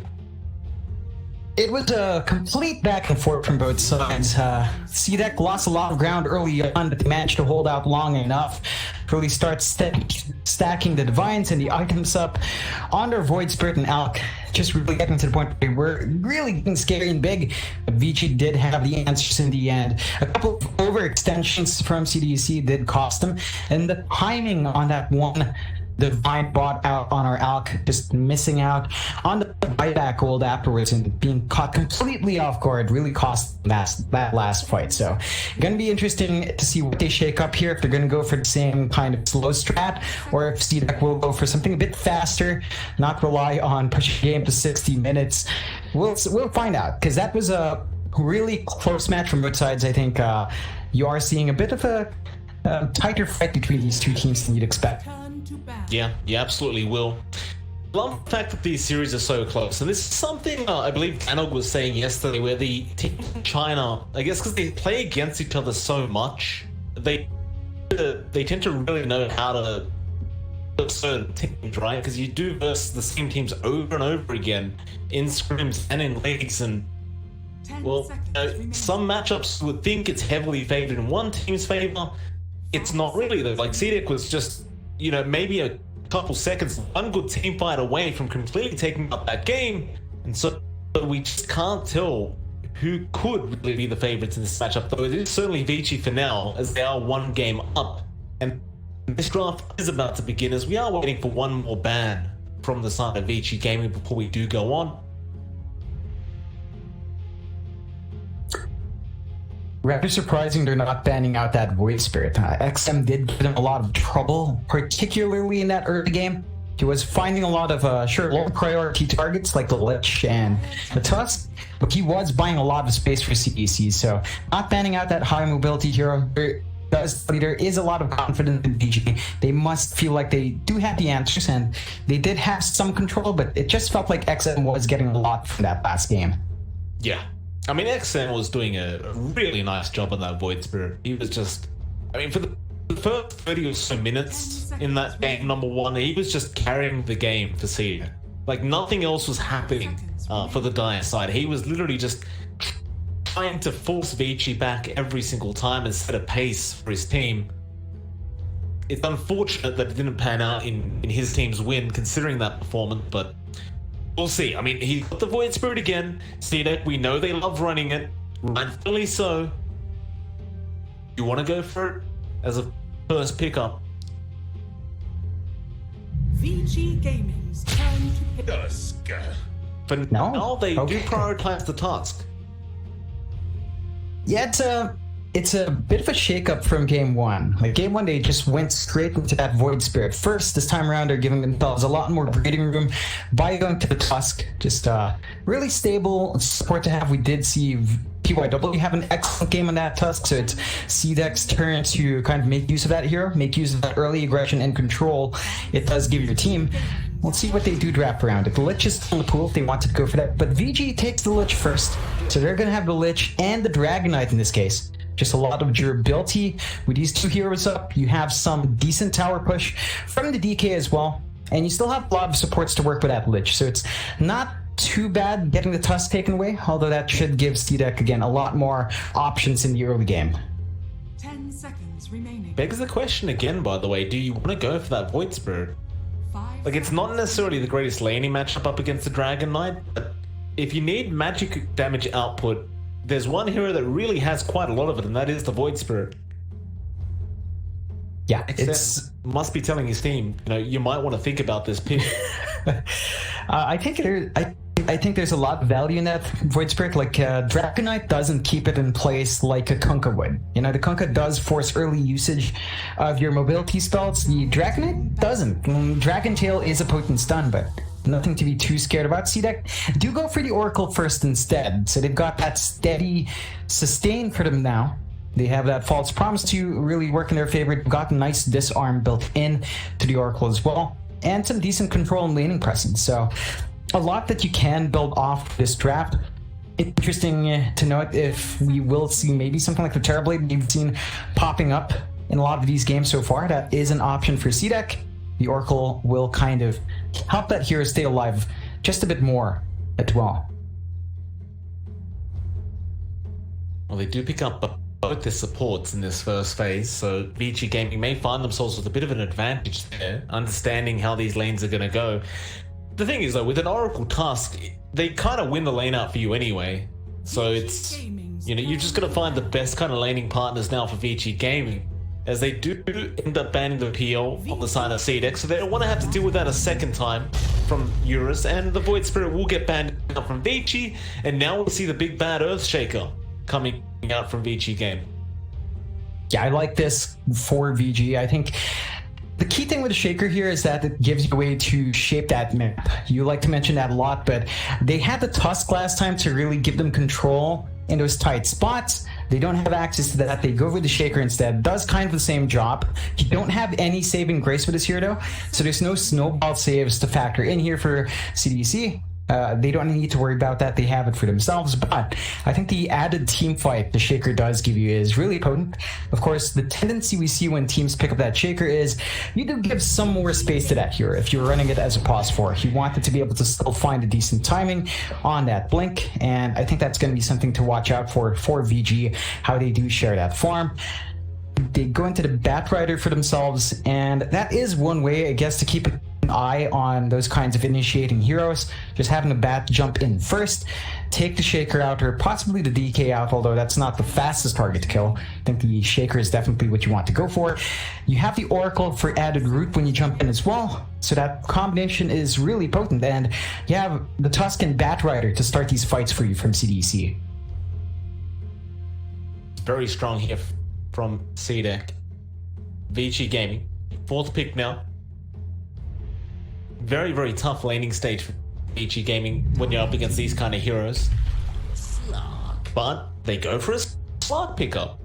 I didn't really see anything that really that the Slark can really capitalize off yet, but I suppose with the, you know, someone that's going to be taking the False Promise, you are essentially going to be able to get unlimited stacks while that False Promise is active.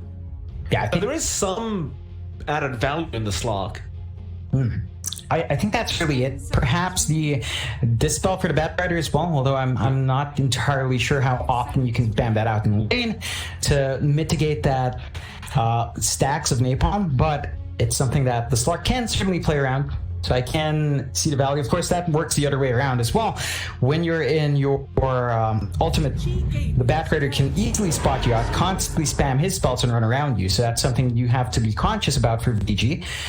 CDEC does pick up the Ursa. You don't have the best ways to keep this guy locked down, although I want to say that I feel like the Shaker is going to be enough to put a dent in this Ursa. Like, that's the main issue with the Ursa. Just the kiteability of this hero is off the charts.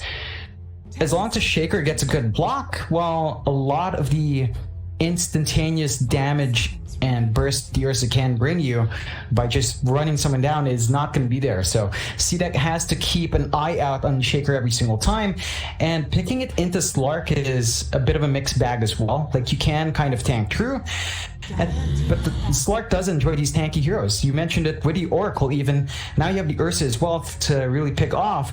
You're going to have a lot of stacks in the Slark in the middle of a fight. Certainly are. CDEC though, one ban out. Vici Gaming, they got rid of the OD. It's the OD, very, very nice pickup up against the DK, and of course Slark as well. 5 seconds I remaining. wonder what they finish off here with CDEC. They still require that mid matchup for themselves, like they need a mid pick here. Assumedly up against the DK, but we have seen a bit of offlane DK being played as well, so I wouldn't be too shocked if Vici Gaming did throw this Dragon Knight in the off and picked another mid. Seems to be a very flexible pick right now, and CDEC do finish off with the Pugna, so you've got plenty of magic damage, a great Decrepify to get that disarm off. I like it. I like what I'm seeing. It's going to be really useful for any target being jumped by the Slark as well, as long as you can get in range for the Decrep. Of course, it's a bit harder now with range scaling, so you might not be able to get that done if you don't prioritize that spell. But as long as you do get enough levels in, you should be able to save anyone being ground down by the Slark. So that's a great option here for CDEC. It gives them much needed push that their lineup does lack. Like, none of these heroes.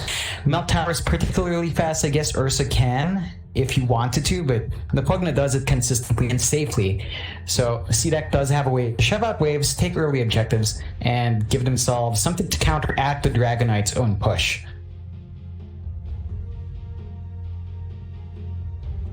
Vici Gaming, one final pick.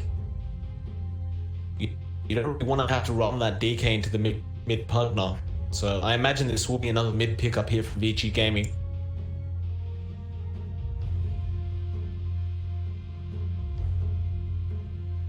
What shall it be, though?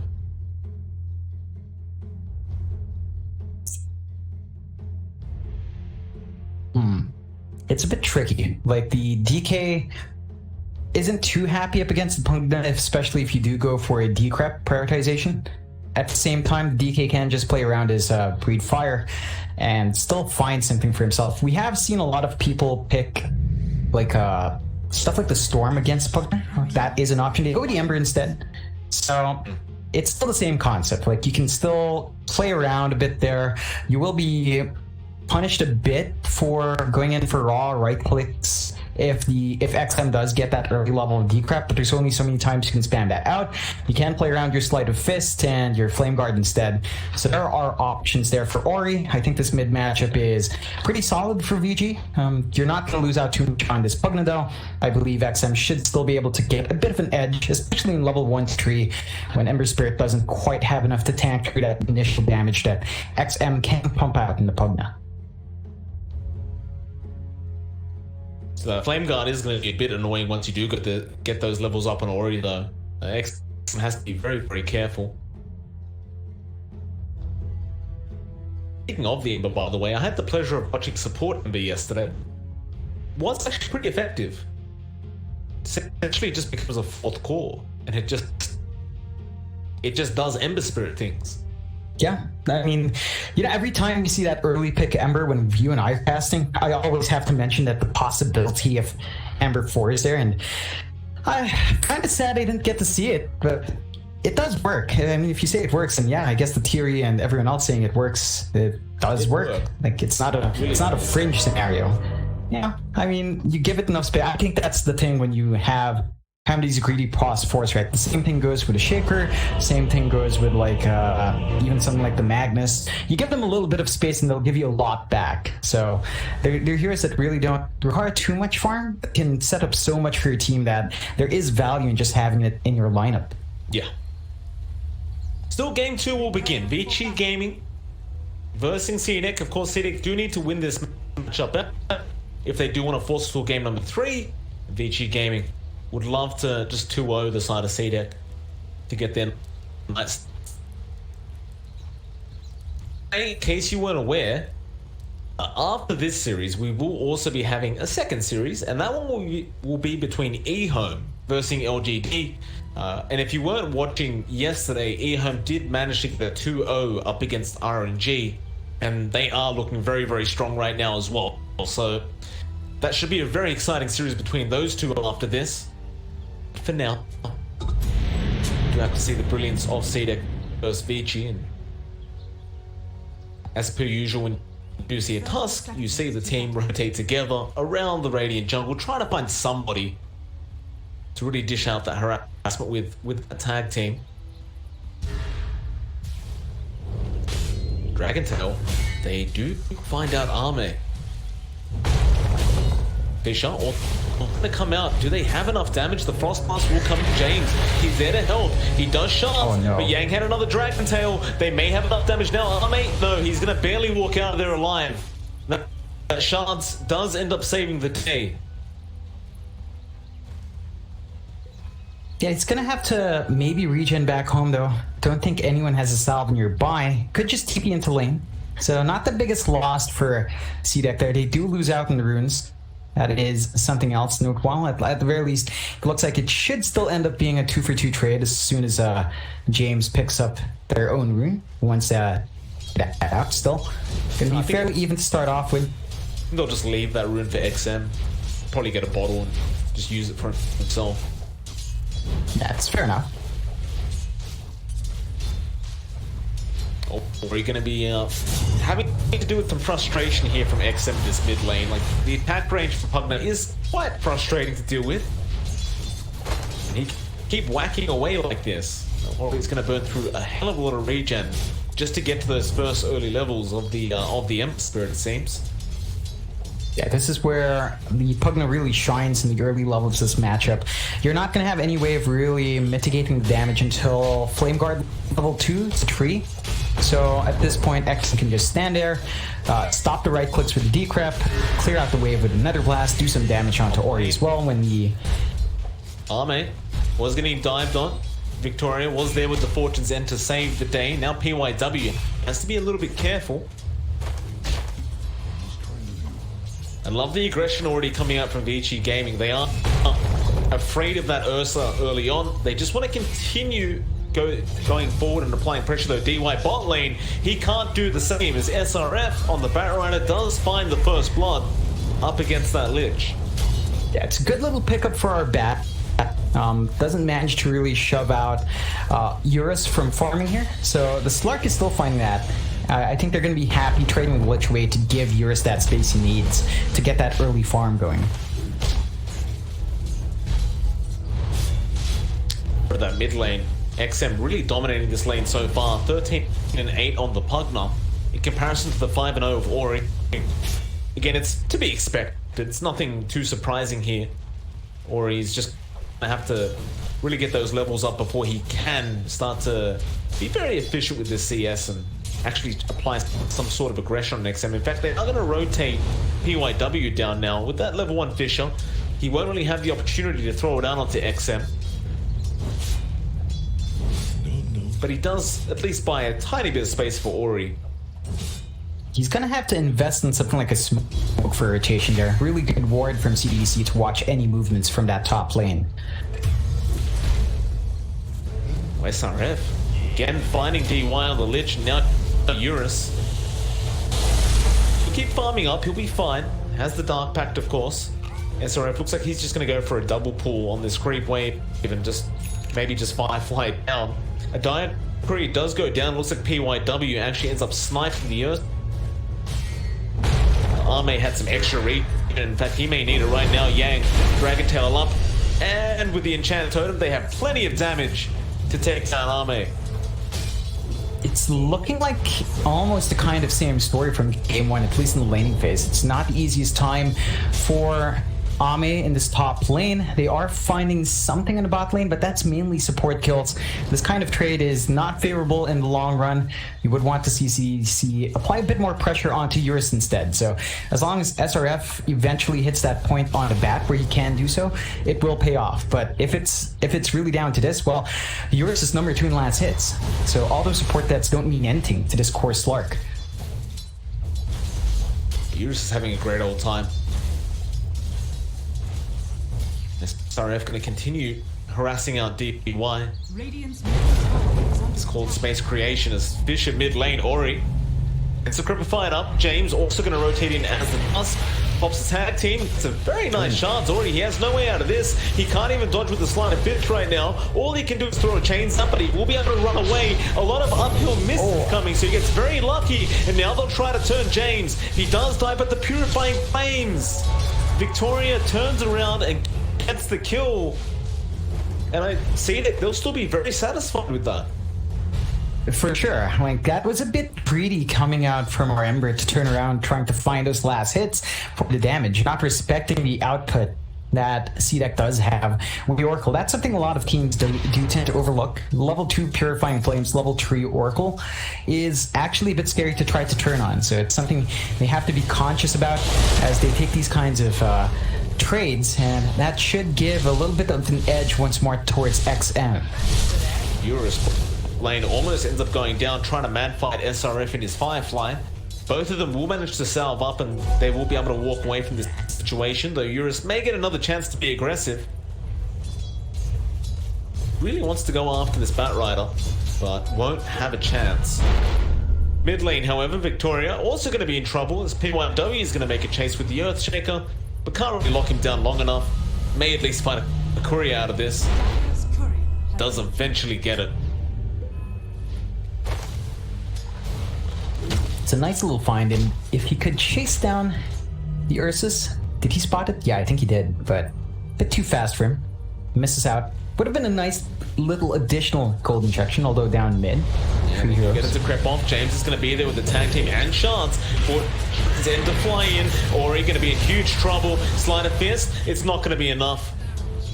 He desperately wants that level 6 marks to have those remnants up, but CDEC just playing it so well, being so aggressive with these rotations, and now top lane, Arme does drop, and I guess it's a problem when you rotate 2 supports like that. You do leave your POS 1 sitting there very, very vulnerable to the rotations of Vici.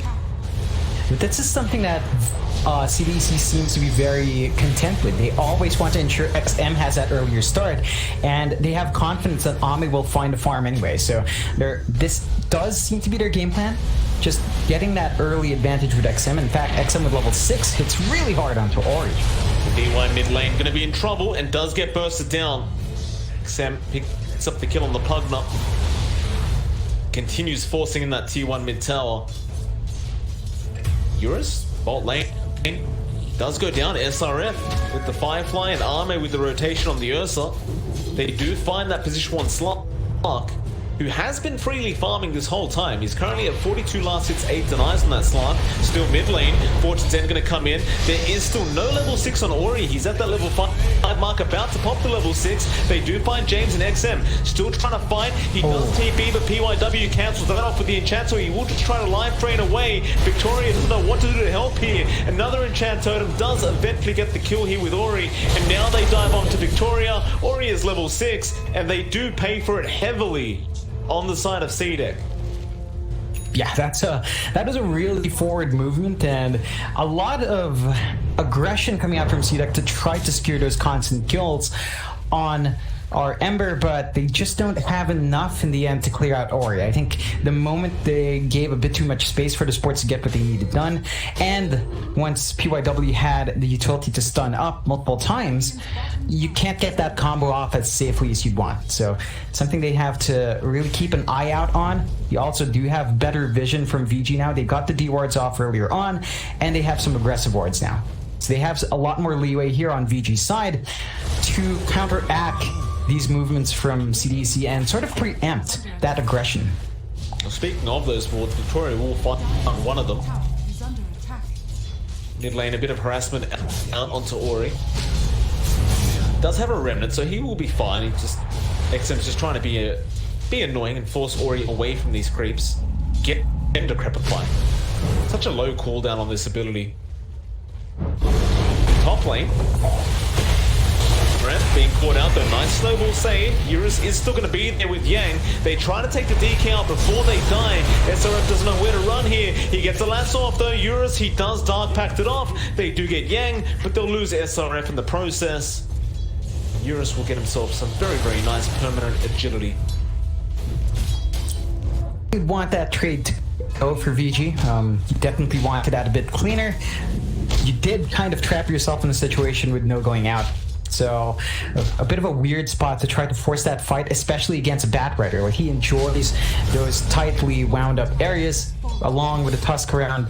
So that was just kind of asking for trouble. Still, Eurus going to be happy with that pickup, and CDEC does, in the end, stop that push into Tier 1. So they've given themselves some more space to play around their own jungle here, for the moment. Ame, nice jump forward. DY, gonna get caught out by himself. DY's frost shield being quite annoying with the slow, but Ame does eventually claim the kill and will go back for the outpost. He certainly has time to get it as well.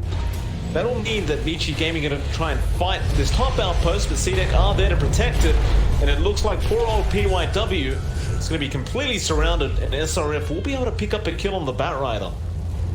Yeah, they got the kill, they got the defense onto that outpost to get themselves a lot of EXP, and a lot more with that exchange. VG kind of slipping up, giving a lot of openings to CDEC. 7 to 9, less than 1k advantage for CDEC, but you're not worrying about the ALK effect in this case, so you have a lot more leeway for that goal to be up. I do want to point out, we are seeing Ami build into what looks to be a Battle Fury on the Ursa, so just going to go for a bit of a farm heavy build here. Yang, we fine. TP's out. Doesn't want to deal with the Ursa 1v1. Very dangerous predicament to be in. Yeah, Battle Fury. Seems fine. Like with the buffs to it, like it does allow you to kind of fight as well. Like now, it's not just a pure farming item, right? In fact, never mind that thought for a second. SRF was being chased down. What I was trying to say is you are able to fight quite a bit more now with those added buffs to the Battle Fury. For sure. I don't know, I just feel iffy about going for the Battle Fury still. Maybe I'm just a bit too stuck up on the old notion of Battle Fury. It will give him a lot more farm. Like, in the end, it will still do that job. I just don't see the value in this kind of lineup for the cleave. Like, no one here in particular is going to be an issue with that cleave. So, just a bit of a... Yang. Snowball shards don't really latch him in, but XM is there with the Decrepify, Nether Blast, as well as the Lion String. Not quite enough. Yang does walk away. They do find D1, the Lich. In fact, never mind. Yang is still going to be in trouble. XM just running so quick right now, and Decrepify again, such a low cooldown. It does eventually get him. Bot lane, however, Ame can just Earthshock across the Fissure. They don't actually block Eurus in. Can't really chase down this Ursa at all. Yeah, CDEC again, just going to be happy with how these early exchanges are going. I think you're going to be starting to see them really play around XM. So they're going to be shoving that top tier 1. They're going to be applying pressure all across the map, trying to shut down the jungle, shut down the farm of VG with his Pugna.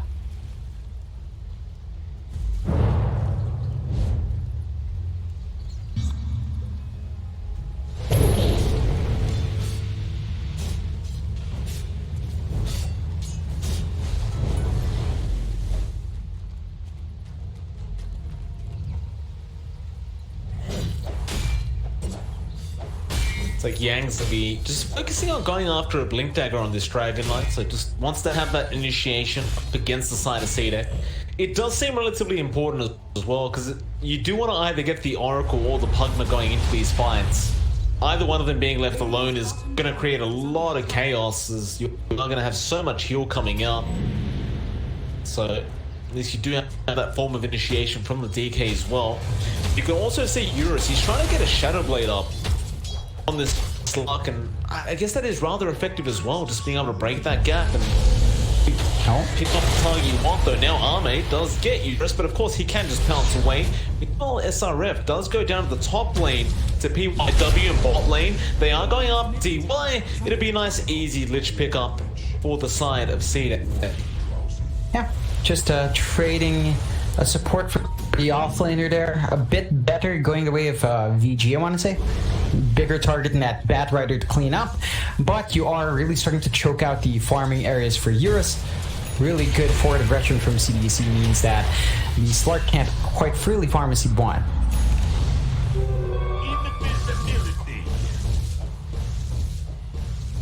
Radiant's bottom tower is under attack. Dire's top tower is under attack. Is the game frozen for you? Okay, it goes back. I thought we just completely crashed there. Everyone was just doing the moonwalk. SRF gonna chase down Ori, but he will run it away. However, Snowball gonna be there onto the Earthshaker PYW, but he will be fine. Chain Frost now to fly out, but you've got a lasso on DY. He still survives. James, what a nice chance to get over Fisher. He's actually gonna get out of there as well, but no, the breathe fire is there. XM also loses his life. This looks like a great team fight for Vici Gaming. And now the Echo PYW jumps in, finds two of them. They do get Arme. They're gonna find SRF as well. A great pounce from Eurus. And it's a full team wipe coming out from Vici Gaming. Oh man, it looked like CDEC was actually going to be setting the pace of that one. They had the Invis on the Tusk, he rolls in, he tries to find a key target. They don't manage to blow up PYW, that's the big thing. Like, he drops down low enough, but they never managed to clean up. He lives long enough to drop that Echo on top of the Ursa. And it just kind of falls apart there. You don't see anything in play yet from CDEC. Like, the Ursa has been giving a lot of space to farm, but when you're farming for a Battle Fury first and slowly building up in the parts, that means you don't really have much in the way of durability right now. It's really just kind of damage and some sustain. And that is going to be the issue for CDEC on the Ursa until the item after the Battle Fury comes out. So we're going to have to wait for that one. Eurus is going to be in a very good spot, has 5 Agi stacks now. Good start for our Slark, not as much as a lot of the more active games we've seen, but this does give him a bit of an edge when it comes to just getting a little bit more damage out there. Eurus has almost got the full silver edge up as well. That is gonna hurt. I'm starting to see that quite a bit. Eurus' farm is just way too fast on this Slark. Not to mention, he's followed up by Yang in terms of net worth, so top 2 net worths on the board are Vici Gaming. They might even find another great team fight. They've got the high ground. Victoria won't go up the high ground, of course, because he does split out his wards going down. But Eurus with the Shadow Blade will jump straight on top of Victoria, who does get decrepified. But Eurus is going to stick around. He gets the pounce off. Still False Promise will save Victoria for now, but he should eventually go. DY does lose his life, and James also going down here from Ori. PYW, meanwhile, loses his life to XM. Vici now need to get Ori out of here, but he's lost his life to Arme. So, ultimately, Victoria ends up surviving, by the way, through that False Promise. I thought Eurus was going to have enough damage. And it ends up being a 3-for-1 trade, CDEC, finding the advantage. It's a really split up fight from VG. They didn't quite lock into any single target for too long. Felt like they were focusing on multiple targets at once. They don't quite have the damage to get that done just yet. And they are punished for trying to fit a bit more than they can chew there. So not going to be too happy with that exchange. I'm sure it was a bit surprising for Eurus to not net that kill. He did walk away very early on from that False Promise. If he just stuck around for like maybe that could have been it. But he just instead opted to just walk away, call his loss, because the rest of the team was falling at that point, and just get away safely, which does cost him that kill, get away with his life, and CDEC does manage to swing a little bit gold back, just dropping it to a 2k lead for VG, but they are still waiting on a few more items. You see that Battle Fury up on Ame. He's got a full blink up down the Earthshaker. The fight has broken out up the top lane. They do jump up onto James. James, though, going to just keep moving forward here onto Yang. Still a very tanky target on that EK, but they've got 4 or 5 heroes up there. They're waiting for a nice echo opportunity, but they'll throw Arme in there first. Yang needs help. No Fisher will come out in time. So Vici Gaming are going to go back in. Eurus, he's under the sentry right now. Top of the net worth board all of a sudden. They've given a lot back towards the way of CDEC with just those small skirmishes we've seen from both sides, and CDEC, of course, going to be very happy with how the exchange have been going. They are on a kill lead. They still are about 1k behind, but you're going to be very satisfied with where Ame is. He is inching ever closer to that BKB. Not only that, but you know, SRF should be picking up his Blink Dagger fairly soon, just about 100 gold away from that one. And that is going to give you way more opportunities to start these fights. Just managing to immediately pick off that backline, or perhaps catch the Slark off guard right after the Dark Pack goes off. Or even PYW. I think he's actually the highest priority target, because He's always kind of hiding there. He's always holding on to that slam. You don't want that. Should try to scout out that shaker and kind of take him out before anything else can happen. You're just gonna go for the Ags now on the Slark as well, so just really wants that long pounce range. It's been a while since we've seen the Slark go for that build, but I do enjoy it personally as Eurus. Silver air jump, chains gonna be there. Creeper, save James for now. I actually want Eurus to jump in, and he does, and immediately Armade will follow up, and now the lasso comes out. No Dark available, the Echo does come in, but it's all too late in the snowball. It was there in time. James is still alive. He gets a Walrus punch, and he does survive through all of this. In fact, never mind, the Chain Frost kept bouncing towards him to the Pulse Bombers. It wasn't enough, but a great team from CDEC. And Ori... Oh, Earthshock does not get him over the army, but still, Ori would have probably gotten away anyway. CDEC, I don't think they'll be unsatisfied. In fact, the team fight's still going. They jump in for a Dragon Tail on the Pugna. He'll be perfectly fine. Victoria will just heal him up and see CDEC look back off and get back to a bit of farming. That's the exact thing that we were just talking about earlier. Once that Batrider had the blink, they had the options to jump in. Eurus was not ready for it, was not playing like he had to worry about the blink initiation. He gets punished hard as Yang drops as well. Ooh. The offlane DK just not being able to sustain the damage coming out from CDEC right now. Does hurt quite a lot.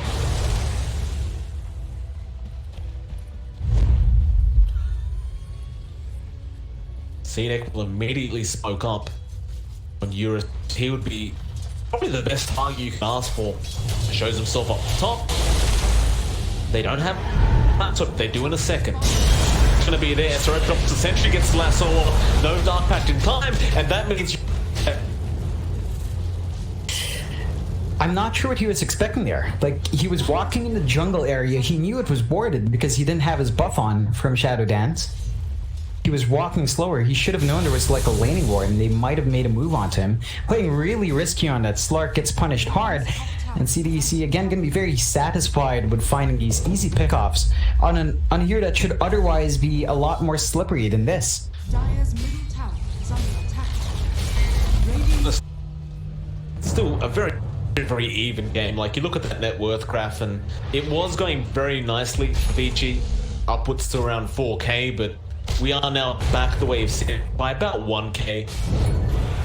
Not when you're 22 minutes in. Both teams more than happy to follow up a little bit. We'll survive another day. Posturing on this Radiant side jungle, playing in the area where VG should be farmed. Vision that CDEC really just has right now. They understand where VG wants to go. They understand what they have to do, and they smoke up. Oh. Sorare on the chase. Flame Braid not really going to knock him back. James is going to be there with the shards and doesn't get the lock, but Yang still going to get stunned up by Snowball. Echo comes in though. PYW stops the lasso. Now Ori jumps in as well. It's a lot of damage coming out with that Chain Frost. They do burst 2 down immediately. Now Eurus straight onto Armade, who has finished up his BKB. Unfortunately, his charge has been finished up as well. Don't worry. Well, he's going to run away now because XM is kind of turning this, and Armade will be able to find the Ember Spirit. A great start, but you lost your DK and you lost your Vember. After the Echo was committed, they just had nothing else to use. It came down to the fact that they just couldn't get the damage onto that Ursa. Like, he staggered the use of his BKB and his Enrage, and that just bought enough time that he could turn around, get the hits on when VG was still trying to get the control onto him. And it doesn't quite work out, although there is a smoke down from VG. They still want to find something with Eurus.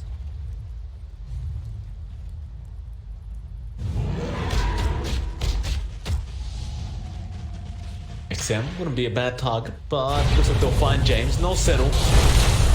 Nice easy pick off. They need to back off heaps quick. Eurus is going to be there. SRF. They will be able to pick up the ES. Support for support. 2 boundary runes each. Structures are fortified.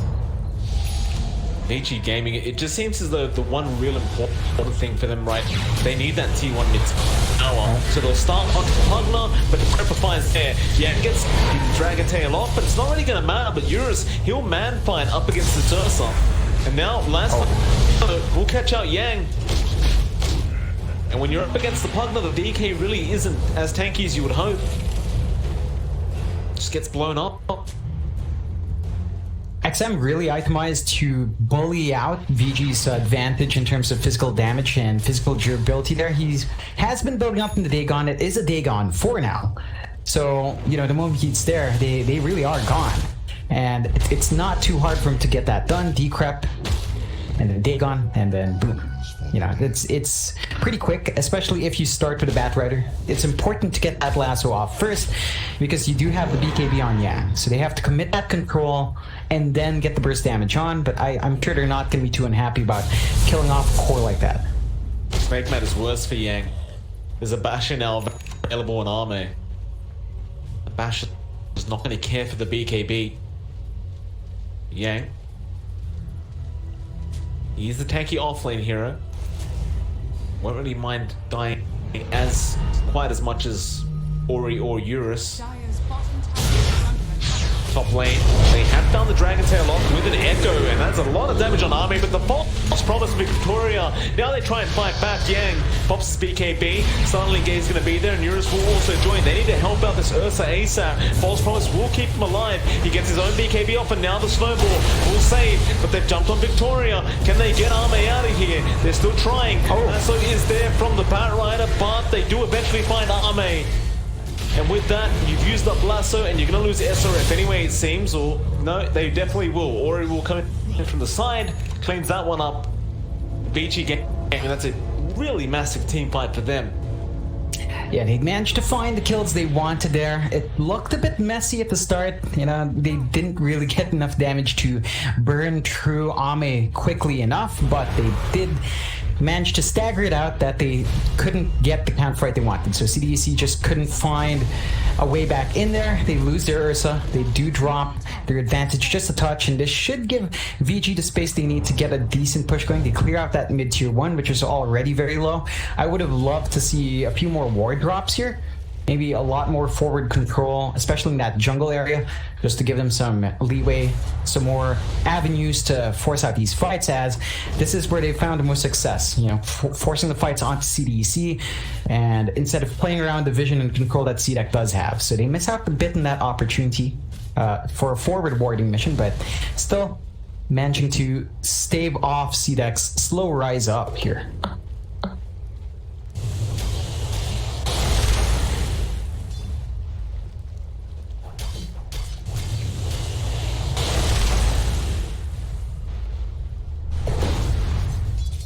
Smoke now, gonna come out of CDEC.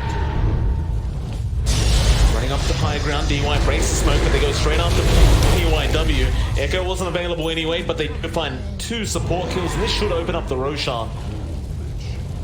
Of course, you have an Ursa, things tend to go a little bit faster.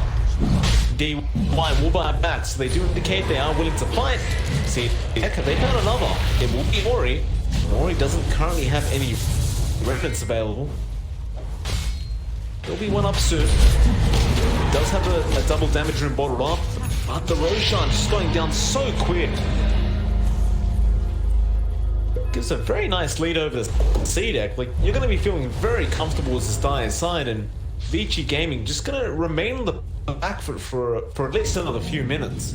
It's going to be a big issue for VG to try to find the damage onto Ami now. They kind of struggle with 1 life and the false promise. 1 life, 2 lives and false promise now. I don't think they have enough to really focus down on the Ursa. I think in this case, if they will force the fight from VG, they ought to look towards other targets. XM is the big one.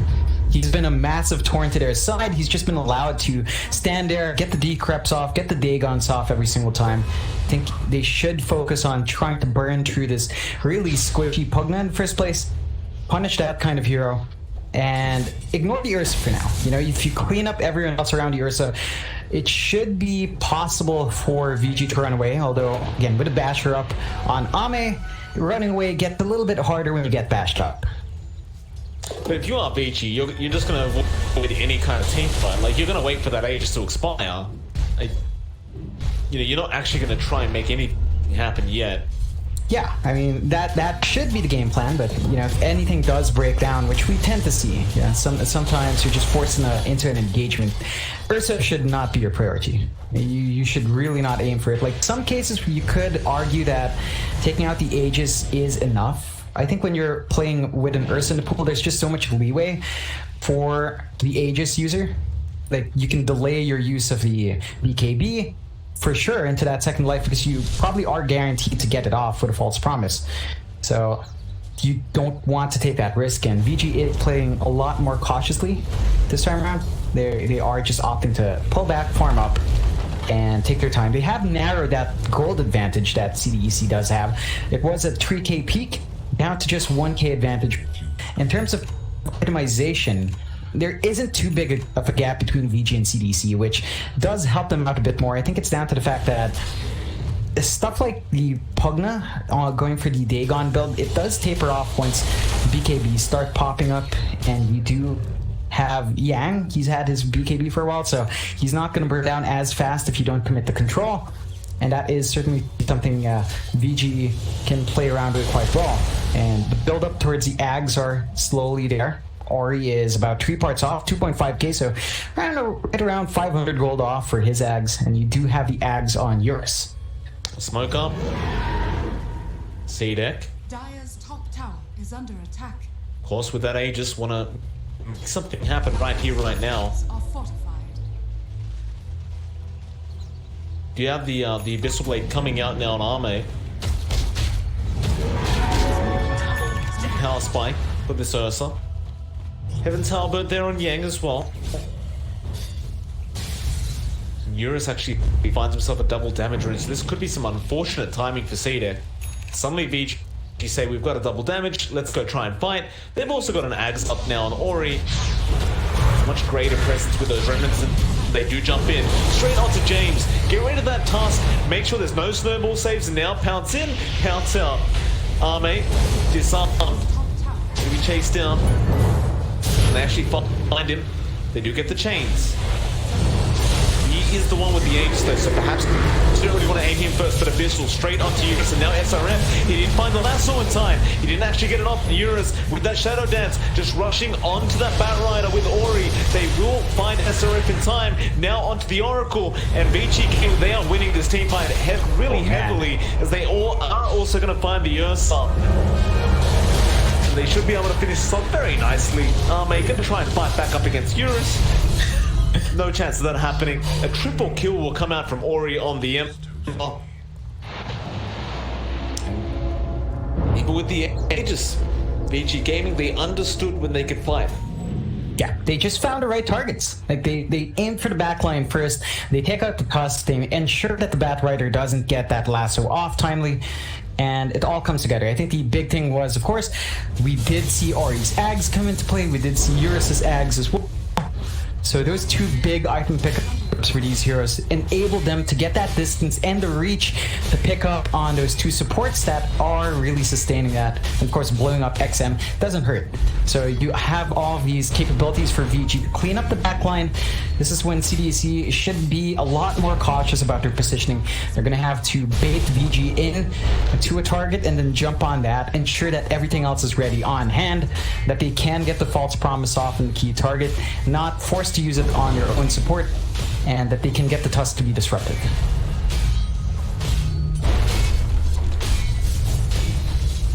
CDEC gonna lose that final outer tower. She gaming with a very nice 6k net worth lead. Scrap will update very soon with that. In fact, make it 7k now that tower's down. Do find a bash now on Eurus as well, so he's got plenty of lockdown potential. It's gonna make the life of this Ursa a lot harder. Looks like Arme is gonna try and build into his own MKB. See that? Just staying grouped as 5. No smokes available right now, though maybe on Korea? No, the SRF will just bring a gem out. Whoa, remnant forward. Yang straight away jumping on the Oracle. They're going to take him out. Now they can definitely take the team fight. He gets there with the echo as well. SRF taken down by Ori, who's on a double. Ame, he has no choice but to fight, and he gets through the BKB. He can't TP. There's a shadow dance there for Eurus. They're going to be able to find this position 1 Ursa as well. And that's 3 heroes down for CDEC without buyback available. Another huge victory for the side of Vici Gaming. CDEC is just not playing cautiously enough. Like they're still jumping in like they're ahead. They can burst heroes down fast, but they're just not finding the right targets in this case, and it is being punished hard by VG. They can't even blow up the Shaker anymore with that Decrep Dagon combination as well. So the burst damage is starting to taper off just a bit here. They're gonna go for that mid-racks now. Nothing to stop them. They should in theory find a bit more if they are willing to, as there's no buybacks on the Ursa, but they will play cautiously. Eurus, he had no mana left, he just wants to reset. I mean, you found 1 Rax after being behind. Can't be unhappy with that if you're Vici Gaming. Ultimate, those are tier 4 items are going to be coming up very, very soon. Yeah, that's going to give you a lot more to play around with. Of course, once those hit the pool, and you would want to just kind of secure that for yourself. You really don't want CDEC to have easy access to the jungle, so I expect VG to just kind of play forward, try to lock that jungle out. Not much vision coming out from VG still. Like they don't really have wards up here in the top jungle, so that's something CDEC can take advantage of if they do leave their base. Unfortunately, they have been pushed up against their base after losing that Rax. They don't want to take any big chances here.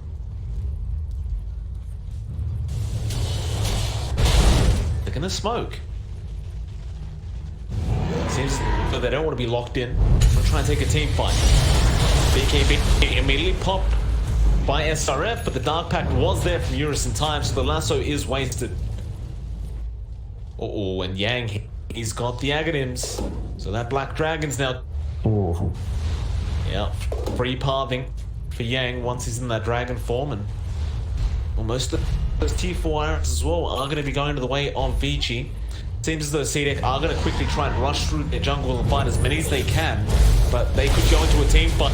Ori just jumps straight in. He doesn't mind, but Eurus has to be a little bit careful. He pounces out. A nice vision from PYW. The Ursa are going to try to fight up against Yang, but again, with that free pathing, he can just kite this Ursa out.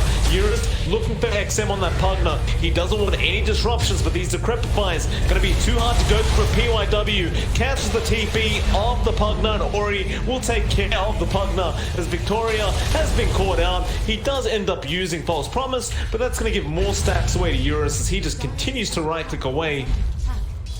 And again, 3 heroes down with no buyback, and that should be at least 1 more Rax for Vici, more than likely 2. There's just no way that can safely defend this one. They expended the lasso earlier on. They've got great items on Ame, but you're seeing the issues of the Ursa here. He's just being fighted around hard, and they do just call it. It looked close for the first half of the game, and as you can tell by the win probability, there was a stage where it could be the favorites, and it was fairly even most of this game number 2 for Vici Gaming. Good team fight, and it was just all going their way. And with